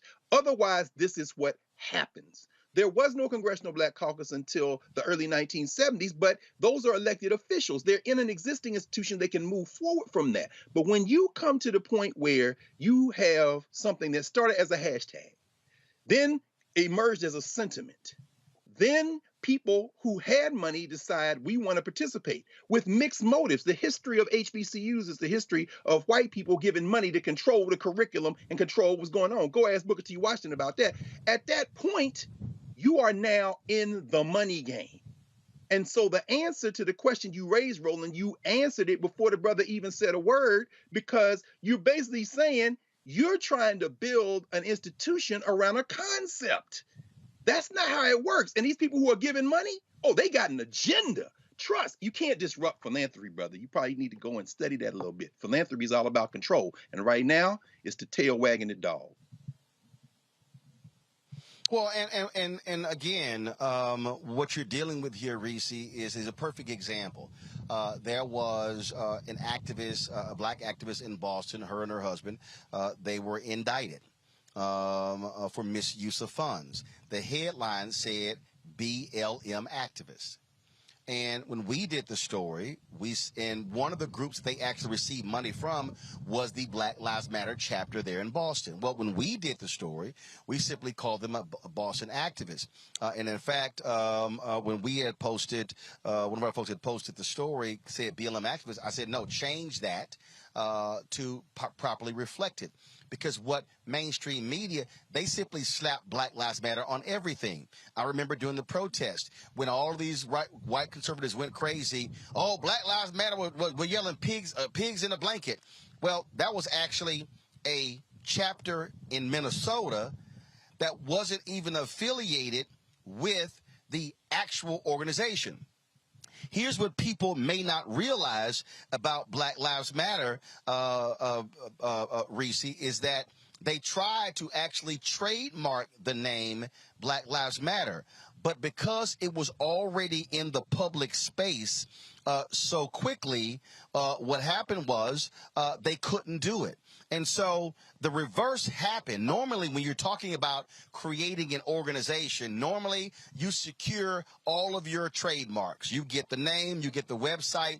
Well, this was as if 10 horses jumped out of the barn, and they are trying to like hold the reins, and they're being dragged along the way. And so and all of a sudden the people are giving and these things are going. So you've had people who are over Black Lives Matter chapters that are not actually a part of Black Lives Matter. And so that's why I also asked on the activist side, what's their process? They've now created a process to certify the chapters. And so much I think of what's been going on here is, again, you didn't have the proper infrastructure with all three components. And so they were easy targets for criticism inside of the movement and outside. And I think now what they're trying to do is again grab those reins and pull back. And now to be able to control as best they can, because it was really just going all over the place, because it frankly the movement was outpacing the infrastructure because there was none. Yeah, but I think it cuts both ways. I think the ambiguity and the notion and the idea that people were contributing to has greatly benefited Black Lives Matter, the Global Foundation, to the tune of over $100 million. And I think it's a little bit of a cop-out. I mean, yes, they've had to scale up massively because a massive influx, but they've been a multi-million-dollar philanthropic organization or movement for many, many years now. So I'm not going to let them off quite that easy. But I mean, my background. No, actually, it hasn't been. It hasn't been many, many years. No, seriously. The reality is this: it hasn't been. Since you don't think so? Because I mean, no. First of all, here's the deal. Okay, you let me know then. No. The timeline is a timeline, and that is when you follow the 990s. And again, what I have been trying to do over the last 5 or 6 years is even asking questions is like, okay, who are you and who's over what? Who's doing what? It wasn't until today when we were asking the questions that, Black Lives Matter grassroots, they actually raised their own money. Black Lives Matter Global Network Foundation raises their own money. So one of the things that I've asked them is, okay, so if somebody says, I want to support Black Lives Matter, who they're supporting. In fact, there was a Black Lives Matter organization in California that was actually against Black Lives Matter. Okay. That's right, bro. And that's right. A corporation or several gave them like $8 million. And when they got exposed, they had to, get the money back, because there was an actual group called Black Lives Matter, but they were not actually down to, as Greg said, with the concept. And so that thing has been happening. So because they were unable to trademark the name, literally hundreds of organizations across the country can call themselves Black Lives Matter. So part of this deal is folks didn't know who the hell they were giving to. And so this is also the battle that's been going on as to, if you're supporting the Black Lives Matter movement, who do you actually give to? So even now, the Global Network Foundation, I was on the phone talking to someone. So if I actually want to support the protests and the activism, I need to go to that Black Lives Matter entity. If I want to support Black Lives Matter supporting candidates, I need to go to their PAC. But then if I want to then support Black Lives Matter Global Network that's supporting other abolitionist groups, I got to give to that entity. Part of their struggle is conveying to the public who the hell does what. Because for the public, it's just one Black Lives Matter. It's all the same.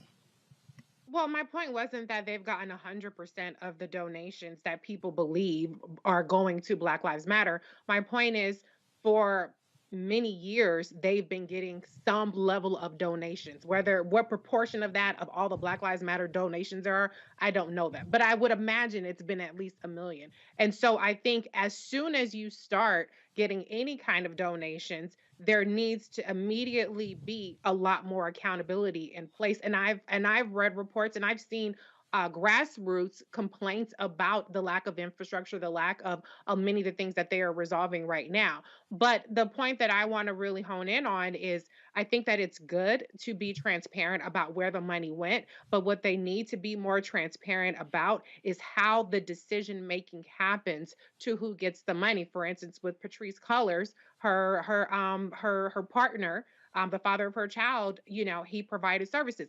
That's not to say that there's anything corrupt about that, but was it sole source? What kind of proposal process went into determining who were the security services, who were the people that were providing event services? So there is a number of things that they need to do, because one thing I know as a person who works in finance is the appearance of impropriety is just as important, or avoiding that is just as important of actual impropriety. And that's what they're not getting right now. And I think that some of the criticisms or some of the pushback around, well, people are racist towards Black organizations and Black organizations have a lot more scrutiny. True, but when you're $100 million organization, that kind of goes out the window. You have to hold yourself to a higher standard. So what I saw is still falls way short of that, but I'm going to give them the benefit of the doubt that their intentions are good. But 2020 was 2 years ago now, so they need to speed it up. 3 people is not nearly enough. I need to see some org charts. You need to have a lot more stuff going on. Even on their Twitter, there's no have a link to a Black Lives Matter PAC the Twitter account. Have a link to the grassroots Twitter account. They're really, they're contributing but see to that, the. Reese, what you're laying out though is literally the question that we were asking today. And it's because I know that's what I'm saying. Perfect example. And they don't have the answer. No. Hold on. I get no. They actually do have the answers.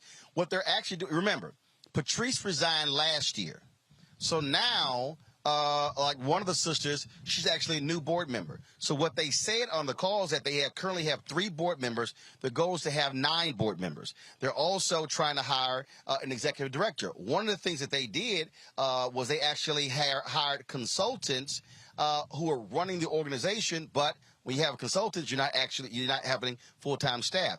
And so again, what we're seeing here, which is why, and trust me, I've even said to them, all right, if I'm calling, who the hell am I even trying to call? We're trying to get somebody on.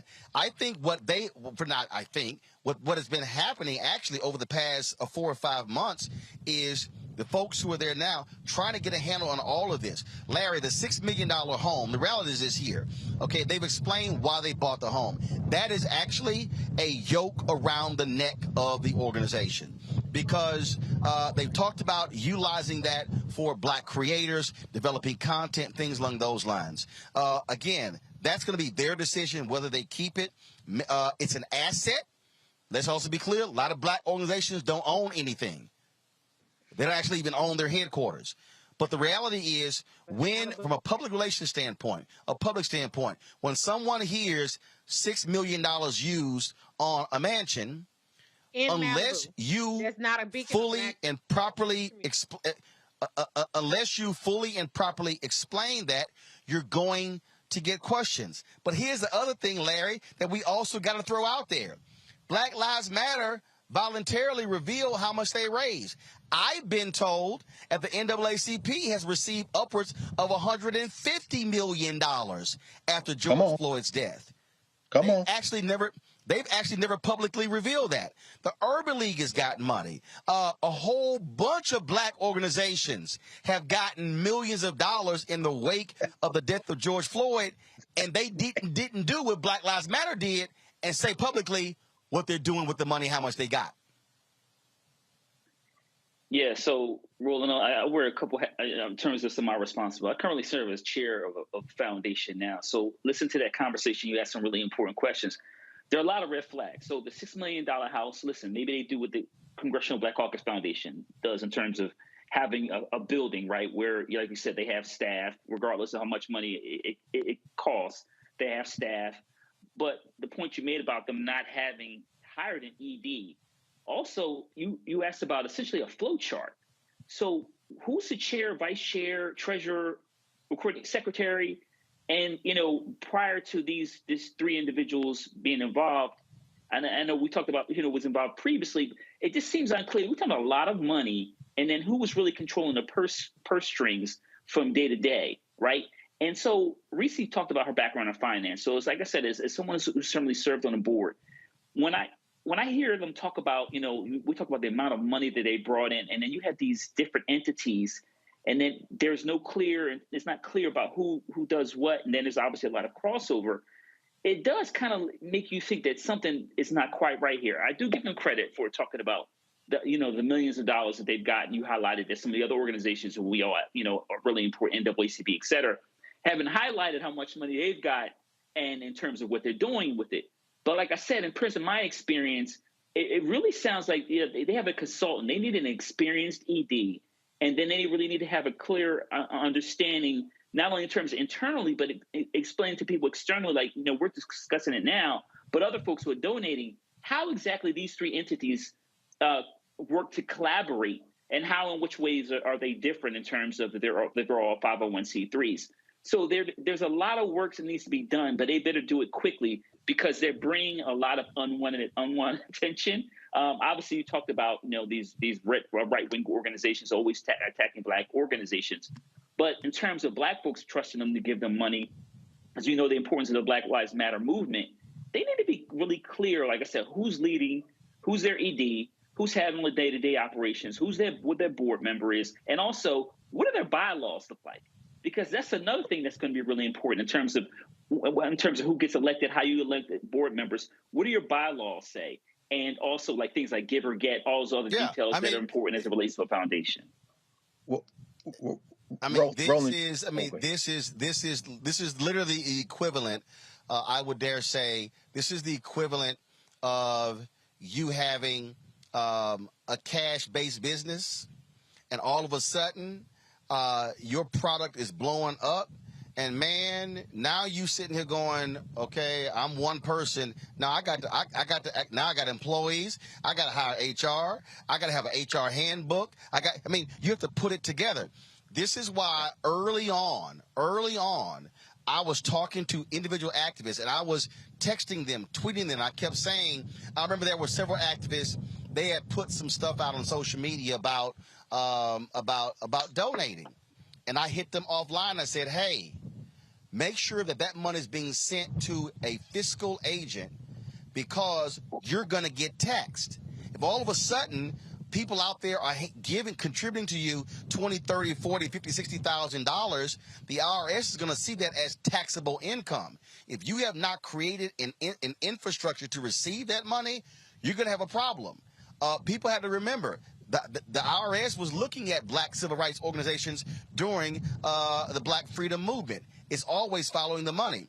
I think where they are now, and again, I was glad. Look, I was pushing them to have this call today because there were so many questions. And again, when people are raising questions and no one is actually responding with the answers, that begets more questions. And the only person who was out responding was Patrice, obviously, because her name has been associated with it, but she resigned a year ago. So part of the deal is, how is the old person, the old leader, responding to current questions? And so that's also what's going on here. And so what I've asked them, I would like for them to come on this show, because I have more questions that I think need to be answered, so people have a better understanding of what's going on when it comes to what they're doing. But I will say this to everybody who's watching, to all Black folks. And this is very clear, I am not saying do not question Black Lives Matter. I am not saying do not hold them accountable. What I am saying is, Black folks, we had better be willing to question other Black organizations and other entities that supposedly have Black interests, because a lot of times we are more willing to criticize our own than other folks and challenge them on what they're doing with the resources and the money that supposedly is supposed to be impacting Black folks. And so that's one of the critical things that I think is also important. I think, Greg, you wanted to make a comment there? Yeah, right quick, Roland. I know we got to go, but it's funny because we live in a society where our attention spans are short and our memories are maybe even shorter. We know that this started with Alicia Garza and Patrice Cullors and Opal Tometi off a hashtag. I think Alicia Garza tweeted something like "Our Lives Matter, Black Lives Matter," and then Patrice put the hashtag on in the wake of the Zimmerman verdict. And then a year later, not even a year later, Mike Brown, and all these young people are driven to Ferguson. And the money is coming in, but not really. And these aren't people who have an organization. Remember our friend with the blue vest who was everywhere and now is nowhere. Well, this is during the Obama administration. And then what you see is by 2015, they actually do try to meet. They met in Cleveland. They met in Cleveland, these people who didn't know each other. Some people did. They brought in elders. How can we form a network? That was called the movement. That was called the movement. So, and again, that was called the Movement for Black Lives, which still exists, but it's an umbrella group of 150 different organizations. So the Movement for Black Lives is actually different than the Black Lives Matter Global Network Foundation. Absolutely. Absolutely, Roland. Exactly. I mean, people like our sister down in Jackson, Chokwe's sister, Rukia Lumumba, all of them, they were there. And so you're exactly right. And so, of course, then what happens, of course, is the 2016 presidential election. Remember when the sister came and disrupted Bernie Sanders, and you had these folks many of them know each other, many of them don't. It was a movement. And then, of course, Donald Trump and the white nationalists are able to use the phrase as something to organize against. And who could have saw this coming? All of us, because we've lived in this terror since they brought us over here, which is what a triumvirate of Black death happens in 2020. You see Ahmaud Arbery, then Breonna Taylor, then George Floyd, the anniversary we're coming up on in a couple of days. And that's when all this money starts pouring out because it converged with the pandemic. And you basically, as you say, you have then outside money creating a dilemma. But this movement had tried to get its legs under it 4 years before. But that Black death that rained money on places like the campus you're standing, that rained money on the NAACP, rained money on an idea. But by then, people who didn't know each other had fallen out. Is Garza talking to Colors? Is Colors talk? They weren't people who were involved in an organization. And up until those deaths converged after 4 years of the Trump administration, it wasn't even a thing that would have boiled over. Roland, you've interviewed on this show people involved with the network that these three folks are trying to help put together now, who have criticized, as Reese said, them internally because they say, we were there, we were involved, but we fell out with this person and we didn't get a nickel. So, I mean, at the end of the day, as you say, we have to step back and put this thing in context to remember that we have real and open enemies in this world and in this country. That boy that killed those 10 people in Buffalo who did not act alone, I don't believe, I read all that damn manifesto, didn't I? And by the way, son, say it with your chest. You said if you got captured, you'd plead guilty. But you didn't do that, did you punk? My point is they are also bankrolled in terms of that weaponized propaganda with people with institutions. You do not fight institutions with individuals. And as you say, finally, in their defense, and you've made this clear, they tried to get their legs out from under them years before this. But once that money gets in this situation, the thing can go a way that you could never predict. Well, and I'll tell you before we go to break, because I definitely want to deal with the Deion Sanders, Nick Saban thing with the panel. I'll remember, I never forget reading an article, and there were these young activists on the East Coast, and there were some white donors. They wanted to give to them. No, absolutely not.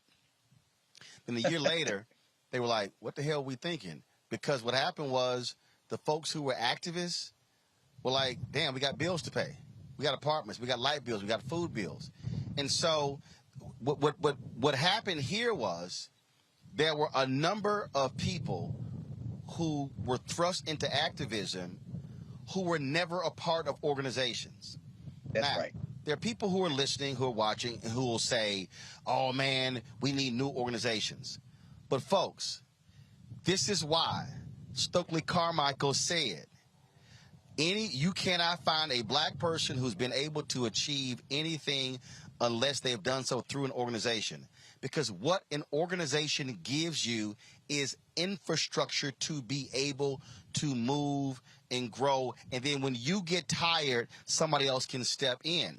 So many people, there are a lot of young sisters and brothers across the country over the last decade have learned why institutions matter, organizations matter, Why trademarking a name, having copyrights, having a bank account, having all of those things, having, as Larry said, bylaws, having a constitution, having a process to elect people. I know this decentralized leadership thing was a part of Occupy Wall Street, and a lot of people, a lot of young black activists, because they didn't want that one person, they didn't want that Dr. King, they didn't want that Reverend Jackson, they didn't want that. But the reality is this, and Reese talked about on the accounting side, you cannot have an organization unless you have hierarchy. You cannot have an organization unless you have people in place, general counsel, HR, all of those different pieces. And so people have great intentions, but just like businesses, if you do not put the pieces of the business in place, your business will fail, and you will have all the growing pains. You'll be owing back taxes. Who's supposed to pay the property taxes? Who's supposed to pay this? I never had to pay the state taxes and federal taxes. That's infrastructure. And so I think what Black Lives Matter Global Network Foundation, what they are now dealing with is they're now dealing with having to put the infrastructure together to be able to properly handle and disseminate nearly $100 million. But if you ain't got an organization to do it, you're not going to be able to be successful. And so I look forward to them coming on the show. I'm going to keep y'all abreast what's happening with them. Short break. We're going to come back. Nick Saban actually showed. Go ahead. I just want to say, going to Dr. Carr's point, I think that what Black Lives Matter, the organization needs to do is take some of the personal and some of the emotion out of it. When I read Patrice Cullors saying she trusts this person or that person, and that's how they got these, $100,000 or $970,000 contracts. In order for an organization to be successful, there has to be a more democracy to it. It has to be more credentials based. It has to be more fairness in terms of a broader pool that they're going from. So if they get away from the cronyism, if they get away from who they it's called process. With, yes, process. Boom. That's what it boils down to. Get away from who you like and the cool club, and put the process and fairness and transparency. But I did ask the question, and what I was told is that the individual with a security contract has a security company, has done security. But part of the deal is you got to tell people that. The impression that has been given thus far is that this money was just given to her baby daddy. That's literally how it's been, as opposed to say, this is who this person is, this is their security company, this is how long they've done security, this is the other people, other clients they've had, they actually have a real security company. That hasn't been done. But part of that deal is they haven't had a communication apparatus to be able to tell their own story. And so all of the things that we're saying, they literally are having to build those things, which is a part of the reason why there have been so many questions. And so we got more questions and, of course, hope to get more answers. Real quick break. We'll be back, and we'll talk about Nick Saban. He didn't open a can. I don't know if he really wanted to do that. Yeah, we'll talk about the money when we come back on Roland Martin Unfiltered on the Black Star Network.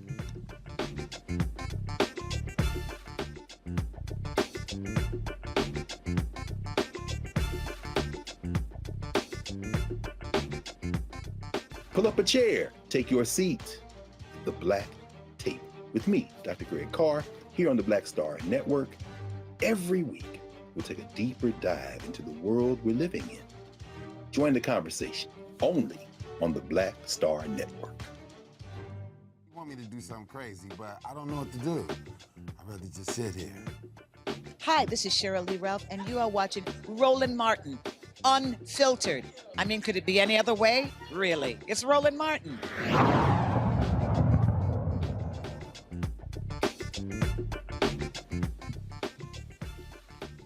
All right, folks, Roland Martin here on the campus of Prairie View A and M University. Last couple of years, actually not last couple of years, you have seen a number of top players give consideration to HBCUs. Howard University a couple of years ago signed the #1 basketball recruit in the country. This year, Jackson State signed the #1 dual threat quarterback in the country, Travis Hunter. That caused all of these folks to say, oh my God, what is Deion Sanders doing? What is Jackson State doing? Well, last night, Nick Saban, the head coach of Alabama, was at an event where they were trying to raise money for their program. And let's just say Nick open a can of worms going after Jackson State and my alma mater, Texas A&M. Listen. And you've read about them. You know who they are. I mean, we were second in recruiting last year. A&M was first. A&M bought every player on their team, made a deal for name, image, and likeness. All right, we didn't buy one player. All right, but I don't know if we're going to be able to sustain that in the future because more and more people are doing it. There are rules, just like Nate said. We have a rule right now that says you cannot use name, image, and likeness to entice a player to come to your school. Hell, read about it in the paper. I mean, Jackson State paid a guy $1 million last year that was a really good Division I player to come to the school. It was in the paper, and they bragged about it.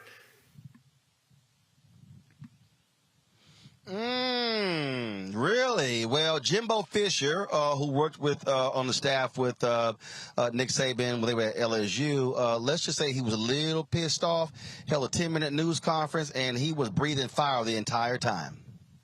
We do things, the ethics in which we do things, and these families, it's despicable that a reputable head coach could come out and say this when he doesn't get his way or things don't go his way. The narcissist in him doesn't allow those things to happen. And it's ridiculous, but when he's not on top, and the parity in college football he's been talking about, go talk to coaches who coach for him. You'll find out all the parity. Go dig into wherever he's been. You can find out anything. And it's a shame that you got to sit here and defend 17-year-old kids and families. And Texas A&M, because we do things right, we're always going to do things right. But we're always going to be here. We're doing a heck of a job. These coaches have done a great job. Our players have done a great job. The whole organization of recruiting people. It's despicable that we got to sit here at this level of ball and say these things to defend the people of this organization, the kids, 17-year-old kids and their families. It's amazing. All right, well, Travis Hunter actually sent this tweet out. I got a meal, but my mom still stay in a 3-bedroom house with 5 kids with a laughing emoji. Then Deion Sanders responded to his tweet, said, I don't even make $1 million, LOL, laughing emojis. That was about 9 hours ago. He gave an interview with Gene Jock Taylor of Anscape where he said, Deion said, no, we ain't about to have a private conversation. Coach Saban, he probably has called me. He said, no, you made your comments in public. We're going to talk about this thing in public. And also, Jimbo Fisher said Nick Saban called him. Saban said, no, I ain't taking this phone call. Then Fisher went even more so. He said, hey, y'all should look into Nick Saban's past. Now, here's what's interesting with this whole deal. And, Greg, we talked about this on the show. When top black players in basketball and football start saying the hell with the major white schools and start coming to HBCUs, then these white coaches are going to lose their mind because if what Travis Hunter has done starts a trend, again, he was a #1 dual threat quarterback in the country, committed to Florida State. He start coming to a Jackson State. You got Hugh Jackson hires the head coach at Grambling. You got Reggie Theus, who's the athletic director, basketball coach now at Bethune-Cookman. You've got Eddie George, the head coach at Tennessee State. Prairie View has hired their new coach. What is Bubba's last name? Bubba McDowell used to play with the Tennessee Titans. He's now the head coach here. So now what's happening is you got Gary Payton, who's coaching in Oakland. Now all of a sudden, with name, image, and likeness, now all of a sudden you can create these collectives. If you got a player who, let's say, it was a 3 or 4 star sitting on the bench for 3 years at Alabama, they can now go to other school. They see what's going on. Nick Saban's trying to protect that $9.5 million he's making, Greg. Exactly right, Roland. Let me be very clear. As far as athletics is concerned, every one of those quote-unquote major colleges are plantations. Texas A&M produced Bear Bryant. Remember, Sam Bam Cunningham, who just made transition last September. In 1970, when University of Southern California beat the hell out of the University of Alabama in their stadium, Legion Field in Tuscaloosa, Bear Bryant is reputed to have said, I got to get me one of them. Guess what was the biggest commercial for integration in the history of the United States? Black athletes. And in the NBA, they tried to collude with the NC2A a couple of years ago and put that Rich Paul rule in. Why? Because you got LeBron James, high school buddy, with more power than all these damn general managers and the commissioner of the NBA. And when it comes to professional athletics, known as the slave economic concern, also the Southeastern Conference, the Big Ten and Pac, notice I said professional. Why? Because that boy Saban knows that he ain't got to go out because the U of A is a brand. Texas A&M is a brand. USC, Ohio State, Michigan are brands.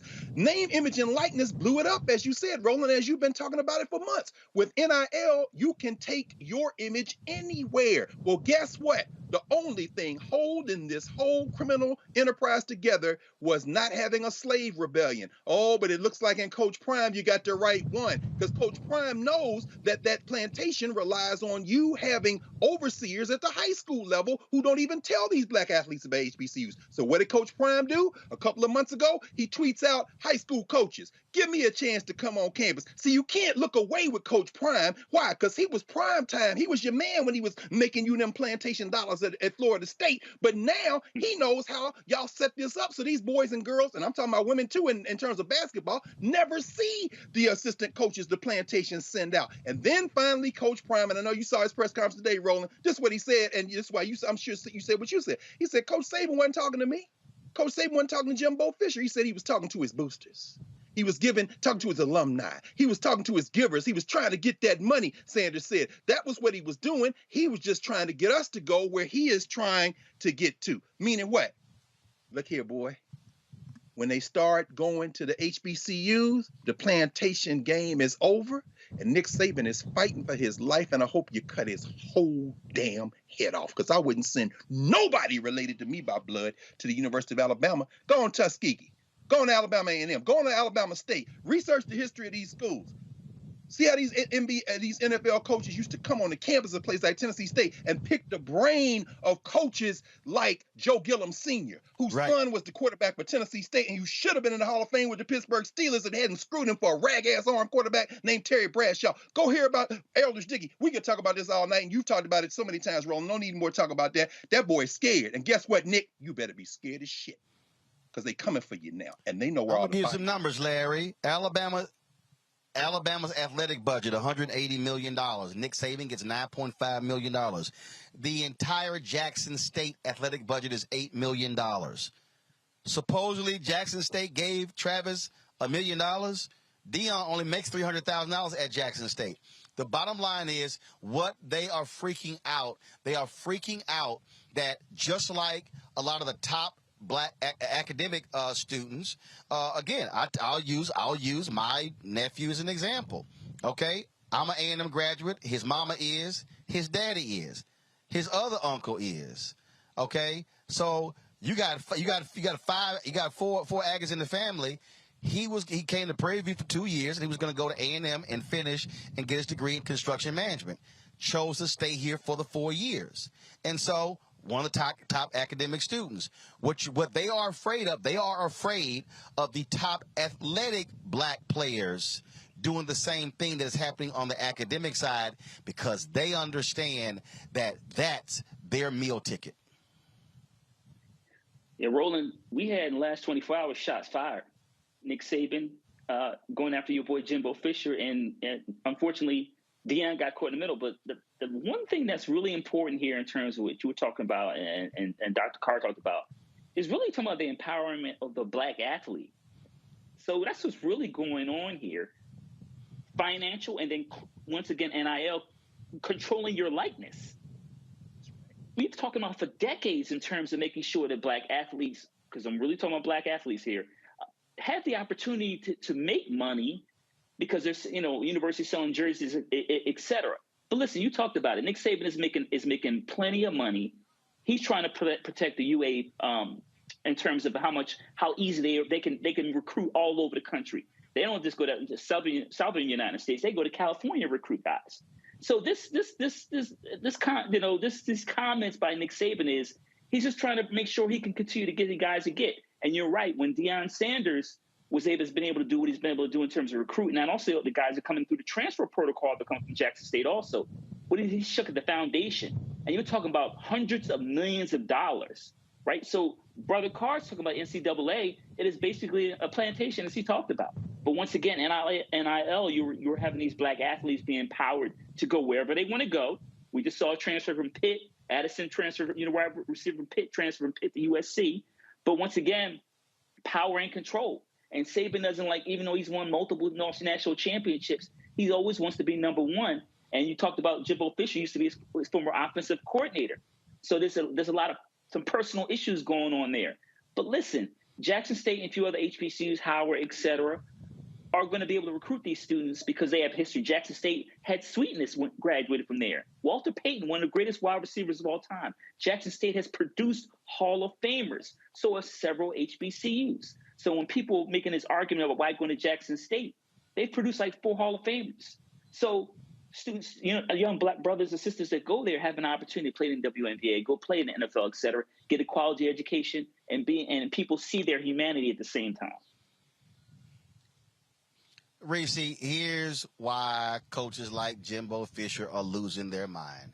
And that is because players now get to get paid. First of all, he sat there and talked about, oh, we didn't buy any players.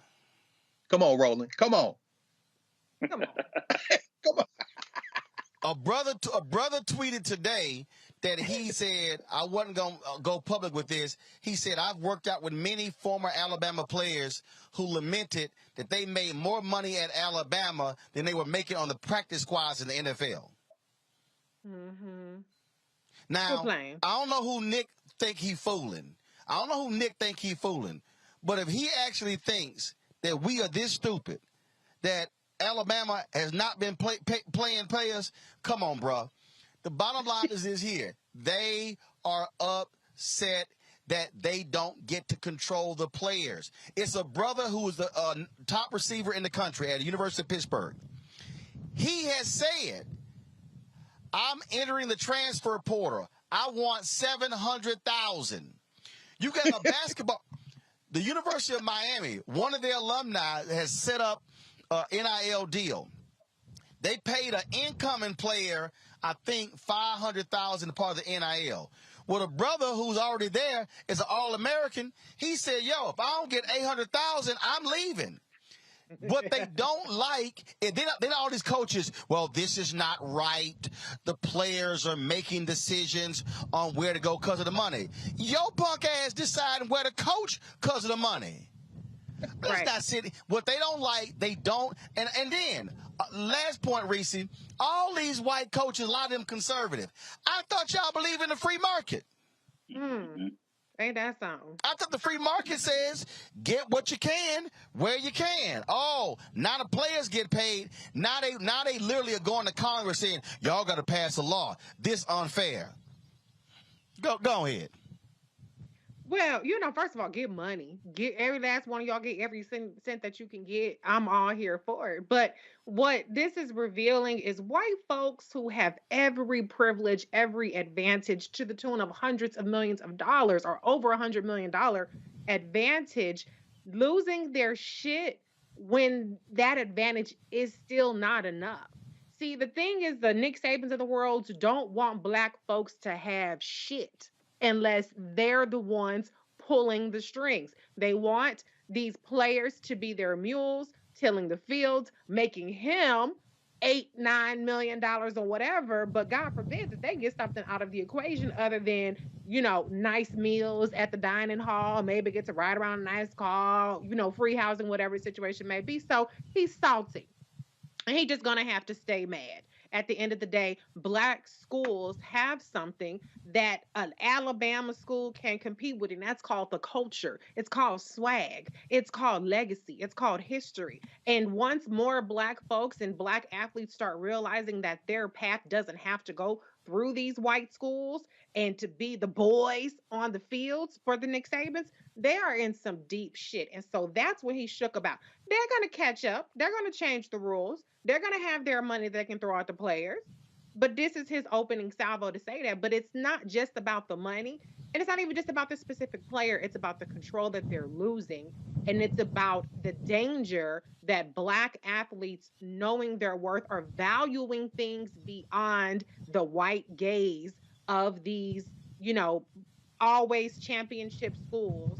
That's what's really dangerous, and that's what they want to nip in the bud. And Deion Sanders being such a disruptor is also what they have a problem with, because Nick Saban is a celebrated coach. All these coaches, white coaches, are celebrated coaches, but God forbid you have a provocative black man who is really changing the game just with the way that he can relate to these black players. So good on them. Stay mad, Nick, and just quit tripping, because we know your ass is going to be crooked and fucked up and all that other kind of stuff and get the players eventually.